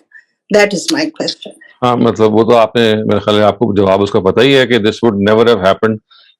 Unfortunately یہ جو empathy ہے یہ نہیں exist کرتی ہے, اور یہ hats of two those people کہ جو ریگارڈلیس آف ریلیجن مذہب کو درمیان میں یہاں پہ نہیں لے کے آئے بلکہ انسانیت کو درمیان میں لے کے آئے ہیں. If they are collecting something for the Afghans, it's not because they are Muslims but because they are human beings. تو کاش کہ یہ خط سبق ہمیں بھی یاد ہو کہ اگر ہم یہ کام اگر اوروں کے لیے کریں, if they are in need, and we do it regardless of religion, and we do it on the basis of just being a human being. میں نے آپ کو شاید یہ مثال دی ہے یا نہیں دی, آج سے 4 سال 5 سال پہلے وہ there was this time کہ رمضان میں پاکستان میں بہت زبردست گرمی پڑی کراچی میں, and people started to die, there was a heat wave, اور وہ رمضان میں تھی. I think it was 5 years ago یا شاید اس کے آس پاس. تو people started to contribute. بہت سارے جو فلسفسٹ ہیں وہ سامنے آئے, انہوں نے کہا جی کہ ہم یہ ایمبولینسز ہیں فلاں ہیں. تو ایک بہت بڑے سیٹ ہیں کراچی کے, انہوں نے بہت زیادہ چیریٹی کی اور انہوں نے ایمبولینسز بہت زیادہ دیں, غالباً ایئر ایمبولینس کا بھی بندوبست کیا, یہ بھی کیا, لیکن انہوں نے ایک شرط لگا دی. تو انہوں نے کہا جی کہ یہ جو ایمبولینس ہے یہ کسی غیر مسلم کے لیے استعمال نہیں ہوگی. تو آپ اس سے اندازہ لگا سکتے ہیں کہ یہ کتنا ڈیپلی روٹیڈ ہے ہمارے ہاں کہ ہم نان مسلم, ابھی ہم ججمنٹ ہی کی بات کر رہے تھے, تو یہ ججمنٹ ہی ہم نے دے دی ہے کہ بھائی نان مسلم تو کنڈیمڈ ہے, تو لہٰذا اس کے لیے ہماری ایمبولینس بھی اویلیبل نہیں ہے. تو یہ ہی was a very well known name in Karachi. تو آپ مطلب what I'm trying to say is کہ انفارچونیٹلی جو آپ کہہ رہی ہیں اس کا ریورس آئی ڈونٹ تھنک کہ جب تک ہمارا یہ مائنڈ سیٹ بدلے گا نہیں, اور سب سے پہلے ہم اپنے آپ کو انسان نہیں سمجھ دیں گے کہ we are connected to other people first as human beings, پھر ہم مسلمان یا کرسچنز یا ہندوز ہیں, پہلے تو ہم انسان ہیں. تو جب تک انسانیت کے لیول پہ آپ دوسرے سے اپنے آپ کو کنیکٹ کر کے ایک برادری کی جگہ پہ نہیں آتے, ایک یونیورسل بردرہڈ کی جگہ پہ نہیں آتے, یہ بالکل بعید سمجھ میں آتا ہے. لیکن جیسے آپ نے مثال دی ان لوگوں کی کہ انہوں نے یہ کر کے دکھایا ہے, اور ان کے یہاں کرسچینٹی یا نان کرسچینٹی یا جوڈائزم اس میں داخل نہیں ہوتے, وہاں انسان ہیں جو زیر بحث ہیں، افغانز ہیں. نہ صرف یہ کہ وہاں افغانز ہیں، ابھی وہاں پہ سیرینز کے بارے میں بھی اسی طرح سے ہے. وہاں پہ کینیڈا میں انہوں نے بہت ساری فیملیز کو لیا ہے، امریکہ میں ٹیکسس میں انہوں نے بہت ساری فیملیز کو کہا ہے کہ ہم سپورٹ کریں گے. جو 2 فارمر پریزیڈنٹس ہیں یو ایس کے، انہوں نے کیمپین چلانے کے بارے میں اعلان کیا ہے کہ we'll run a campaign to raise funds for these refugees. تو I mean, what else can we say than salute them for this very noble gesture? Dr. Saad, is it because we Muslims are very arrogant, or we consider that we are the only ones who Allah is going to favor and send to heaven? And a lot of Muslims do consider non-Muslims as kafirs. Is that the reason? ایسا ہی ہے کہ ہمارے ہاں جو non Muslims کے بارے میں تصور ہے یہ کہ وہ اللہ تعالیٰ کے مغضوب ہیں، اللہ تعالیٰ کا غضب ان پہ ہے، اس وجہ سے they should no longer be treated as Muslims should be. تو یہی ہے، اور یہی وجہ ہے کہ یہ دیکھیں، میں آپ کو اس کی مثال دیتا ہوں کہ this has infiltrated in our homes. اور وہ کیسے ہے کہ اگر آپ کا یعنی میں اگر پاکستانی یا انڈین یا let's say third world countries میں مثال دوں آپ کو، تو اگر آپ کا کوئی مسلمان ملازم ہے، اگر آپ کا کوئی کرسچن ملازم ہے ایٹ دا سیم ٹائم، تو آپ کا جو مسلمان ملازم ہے وہ کرسچن ملازم کے برتن الگ کر دے گا، وہ کہے گا کہ میں نے اس پہ کھانا ہی نہیں کھانا. تو یعنی ایک تو سچویشن ہے نا کہ کوئی ضرورت اور بیماری اور علاج ہو، یہ تو یہ ہے کہ آپ نے کھانا کھانے سے انکار کر دیا، آپ نے ان کو کہا یہ ناپاک ہیں، اور جس برتن میں یہ کھانا کھاتے ہیں تو آپ کا ہو سکتا ہے کک یا ڈرائیور جو ہے اس برتن میں بالکل کھانا نہ کھائے، کہ بھی فلتھی، جو بھی وہ تصور رکھتے ہیں ان کے بارے میں. تو یہ بیسکلی انگرینڈ ہے مذہبی لحاظ سے آپ کے اندر کہ you are superior and they are not only inferior but they are I mean, I don't have words to say. مجھے بہت برا لگتا ہے یہ کہتے ہوئے کہ ان کو آپ اتنا نیچ سمجھتے ہیں، خدا نہ خواستہ کہ آپ کہتے ہیں ان کی پلیٹ پہ ہم کھانا نہیں کھا سکتے. یہ آپ کو میں بتاؤں کہ چونکہ ہمارے جو نیبرنگ کنٹری ہے، پاکستان کی بات کروں، انڈیا کے اندر کاسٹ سسٹم جو ہے ابھی بھی بہت زیادہ اسٹرانگلی روٹیڈ ہے. تو جب گاندھی زندہ تھے تو انہوں نے اس کاسٹ سسٹم کی اصلاح کرنے کی انہوں نے بڑی کوشش کی، اور انہوں نے یہ جو شودراز ہیں، جو آؤٹ کاسٹ ان کو کہتے ہیں، انٹچیبلس کہتے ہیں، ان کو انہوں نے نام دیا Harijan. Harijan means children of God, Hari means God and جن مینس ہز اولاد. تو ان کا اسٹیٹس بلند، جیسے نبی صلی اللہ علیہ وسلم نے اپنے، میں دیر از نو کمپیریزن لیکن آپ کو بتا رہا ہوں، جیسے نبی صلی اللہ علیہ وسلم نے اپنے زمانے میں غلاموں کا اسٹیٹس بلند کرنے کے لیے کوشش کی تھی کہ اپنی جو پھوپھیزاد بہن ہے حضرت زینب، ان سے شادی کرائی، زید بن حارثہ کی. یہ اور بات ہے وہ چلی نہیں، لیکن جذبہ یہی تھا. تو ایگزیکٹلی یہی کام گاندھی نے کیا، ان کو ہریجن کا نام دیا، لیکن in spite of all his efforts he could not succeed, اس لیے کہ وہ اگین ان کے یہاں یہ انگرینڈ ہے کہ شودراز جو ہیں they are untouchables and they are out cast and you just کی ناٹ ہیو. اور آج بھی فسادات اس کی بنیاد پہ ہوتے رہتے ہیں. تو یہ انسانیت کے اندر اتنا زیادہ ڈیپلی گرینڈ ہے، اس کو آپ صرف مسلمانوں کے ساتھ خاص نہیں کر سکتے. یہ ریشل سپیریورٹی ہٹلر کے اندر پیدا ہوئی، تو دیکھیے اس نے ایرین سپیریورٹی کا اتنا گن گایا کہ اس نے کہا جو سیمائٹک ریسز ہیں ان کو میں نے نیست و نابود کر دینا ہے. تو ایک وہ کام انہوں نے کیا. تو یہ انسان کی وہی مفاخرت کی جو جبلت ہے وہ کام میں لے کے آتی ہے. تو it's not just confined to Muslims, میں کہوں گا کہ مسلمانوں میں تو ہے، وہ نظر آتی ہے، لیکن ریسزم، یہ ایتھنیسٹی، یہ سب چیزیں ہیں جو دے پلے دیئر رول. اور ابھی ہٹلر کی مثال تو ابھی 100 سال بھی نہیں گزرا جو انہوں نے کیا ہے، کتنے ہمیں معلوم ہے جو اس نے اٹراسٹیز کی ہیں. یہ معاملہ میسولینی کا ہے جو فاسسٹ تھے، یہ معاملہ یعنی آپ دیکھ لیجئے کہ چنگیز خان کا یا بعض اور اس طرح کے لوگوں کا ہے جنہوں نے اس بنیاد پہ کہ بھئی فلاں ریس جو ہے وہ اس قابل نہیں ہے کہ اس کو دنیا میں رہا جائے. یہ جو وائٹ سپیریورٹی ہے، یہ جو ریڈ نیک لوگ ہیں، یہ سارے یہ بھی تو یہی کہتے ہیں نا کہ we are the real people. Afro Americans کے ساتھ جو سلوک کیا گیا ہے یہ مسلمانوں نے نہیں نہ کیا.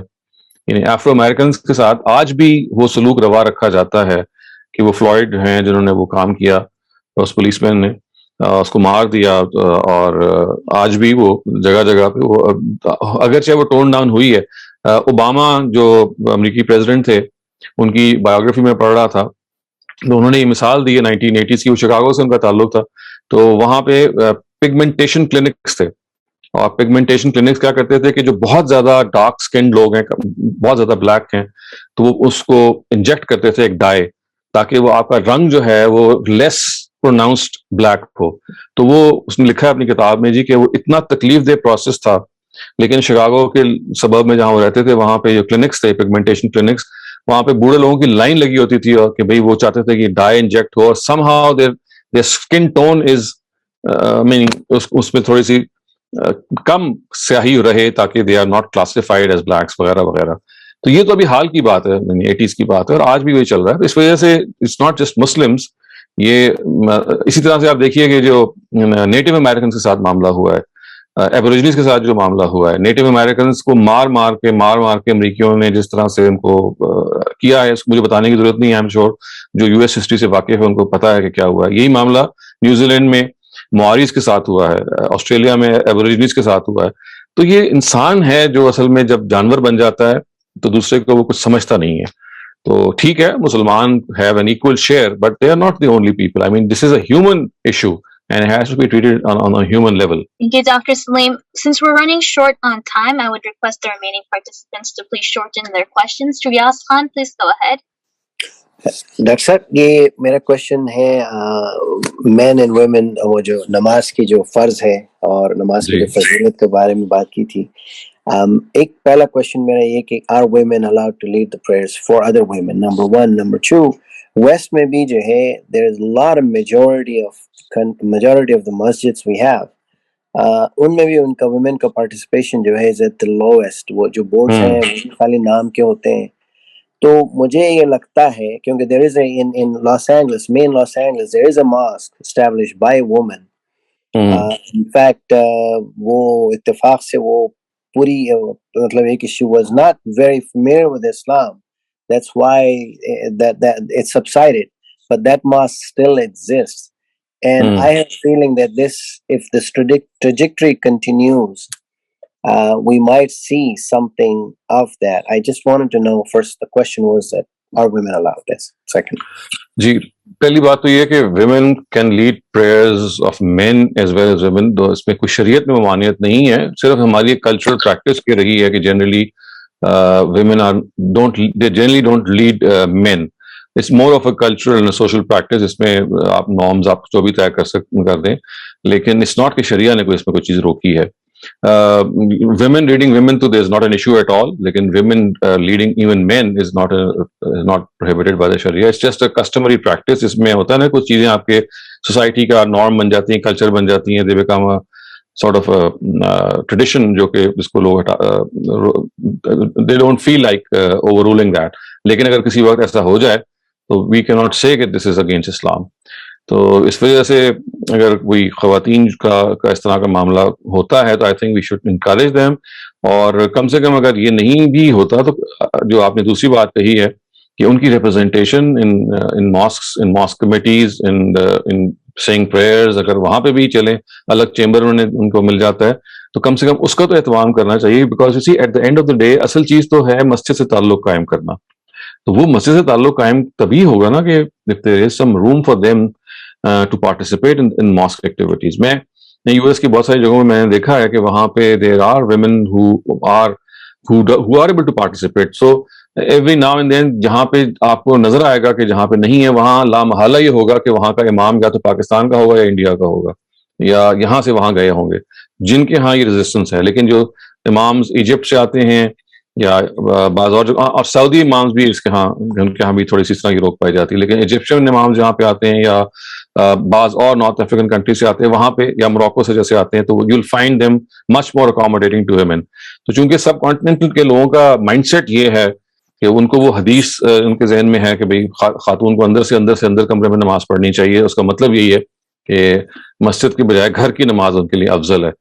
تو اس وجہ سے یہ سارا ایشو پیدا ہوا ہے. اس حدیث کو سمجھنا چاہیے کہ وہ خاص واقعے کی وجہ سے نبی صلی اللہ علیہ وسلم یہ خاتون ریپ ہو گئی تھی, موقع پہ کہا تھا بھی عرصے کے لیے لوگ خواتین اندر نماز پڑھیں. تو یہ اس موقع کی روایت ہے. اس کو لوگوں نے ایبسولوٹ سمجھ لیا اور دین کے حکم کے طور پہ یہ کہا کہ بھئی آپ it's better for them to pray at home. تو یہ ایک پورا مائنڈ سیٹ ہے, اس کو چینج کرنے کی ضرورت ہے, ریوزٹ کرنے کی ضرورت ہے. لیکن آپ کے اصل سوال کا جواب یہی ہے کہ اگر خواتین لیڈ کرتی ہیں خواتین کو, that's not an issue at all. لیکن اگر وہ مردوں کو بھی لیڈ کرتی ہیں تو اس کی گنجائش نکل سکتی ہے. لیکن کیونکہ کسٹمری نہیں ہے تو ٹھیک ہے, مطلب you just respect the wishes of people. اس لحاظ سے کلچرلی ایک ہوتی ہے نا کوئی cultural something becomes cultural taboo میں بی اور کلچرل پرومسکوٹی, تو آپ اس کو بھی احترام کرتے ہیں. لیکن شریعت کے لحاظ سے اگر آپ کہیں تو اب دیکھیے شریعت کے لحاظ سے یہ ہے کہ جو اسلام کا جو یعنی کسی بھی ملک کا جو سربراہ ہے وہ جمعے کی نماز میں ہی ہیز ٹو اور she has to lead the prayer. جمعے کی نماز is meant for the head of state. اگر کسی وقت آپ کی ہیڈ آف اسٹیٹ خاتون ہو جائے تو اس کو لیڈ کرنی پڑے گی وہ پریئر. تو اس وجہ سے that is an issue that should not even bother us. لیکن چونکہ ہمارے ہاں جیسے مائنڈ سیٹ دوسرا ہے تو اس مائنڈ سیٹ کو چینج کرنے میں بہت ٹائم لگے گا. Very much, Dr. Salim. Rana Hassan Abbas, please go ahead. السلام علیکم ڈاکٹر صاحب. وعلیکم السلام.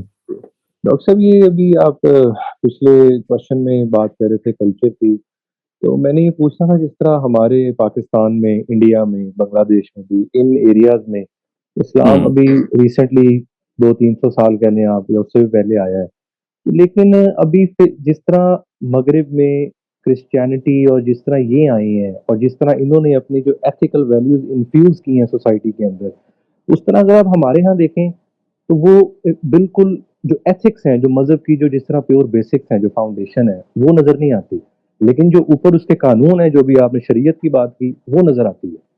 کیا اس کی وجہ یہ ہے کہ ہماری لینگویج, ہماری یہ چیزیں ان سے ملتی نہیں ہیں عربوں سے؟ جس طرح آج 80-90% لوگ نماز پڑھتے ہیں پاکستان میں, لیکن میں یقین سے کہہ سکتا ہوں ان کو اس کا مطلب نہیں پتا ہوگا کہ وہ کیا پڑھ رہے ہیں. اور اسی طرح باقی چیزوں میں قرآن پڑھتے ہیں, وہ بھی بس اسی طرح پڑھتے ہیں جس طرح کوئی اس کا مطلب نہیں ہے, کوئی کچھ نہیں ہے. لیکن ہم یہی چیز ایگزیکٹ اگر ہم دیکھیں ہیں, کرسچینٹی جس طرح ویسٹ میں آئی ہے, وہ جس طرح آرگینک طریقے سے آئی ہے, اس کے ایتھکس جو اس کی 10 کمانڈمنٹس جس طرح معاشرے کے اندر انفیوز ہوئی ہیں, اس طرح وہ ہمارے ہاں نہ آج ہیں, نہ پہلے ہیں, نہ کبھی ہوئی ہیں. شاید اس کی وجہ یہ ہے کہ یہ بالکل ایک زبان کا, لینگویج کا ایشو ہے, یا تو ہم لوگ شاید ہمارے ہاں وہ مذہبی لوگ ہی پیدا نہیں ہو سکے جو یہ کام کر سکے, جو اصل کام کرنے والا جو ریلیجن کا ہے. دیکھیں, اگر آپ انالوجی ڈرا کرنا چاہتے ہیں تو دیکھیں ان کے ہاں بھی جو اصل زبان ہے وہ جس میں بائبل کو پہلی مرتبہ لکھا گیا وہ گریک لینگویج تھی.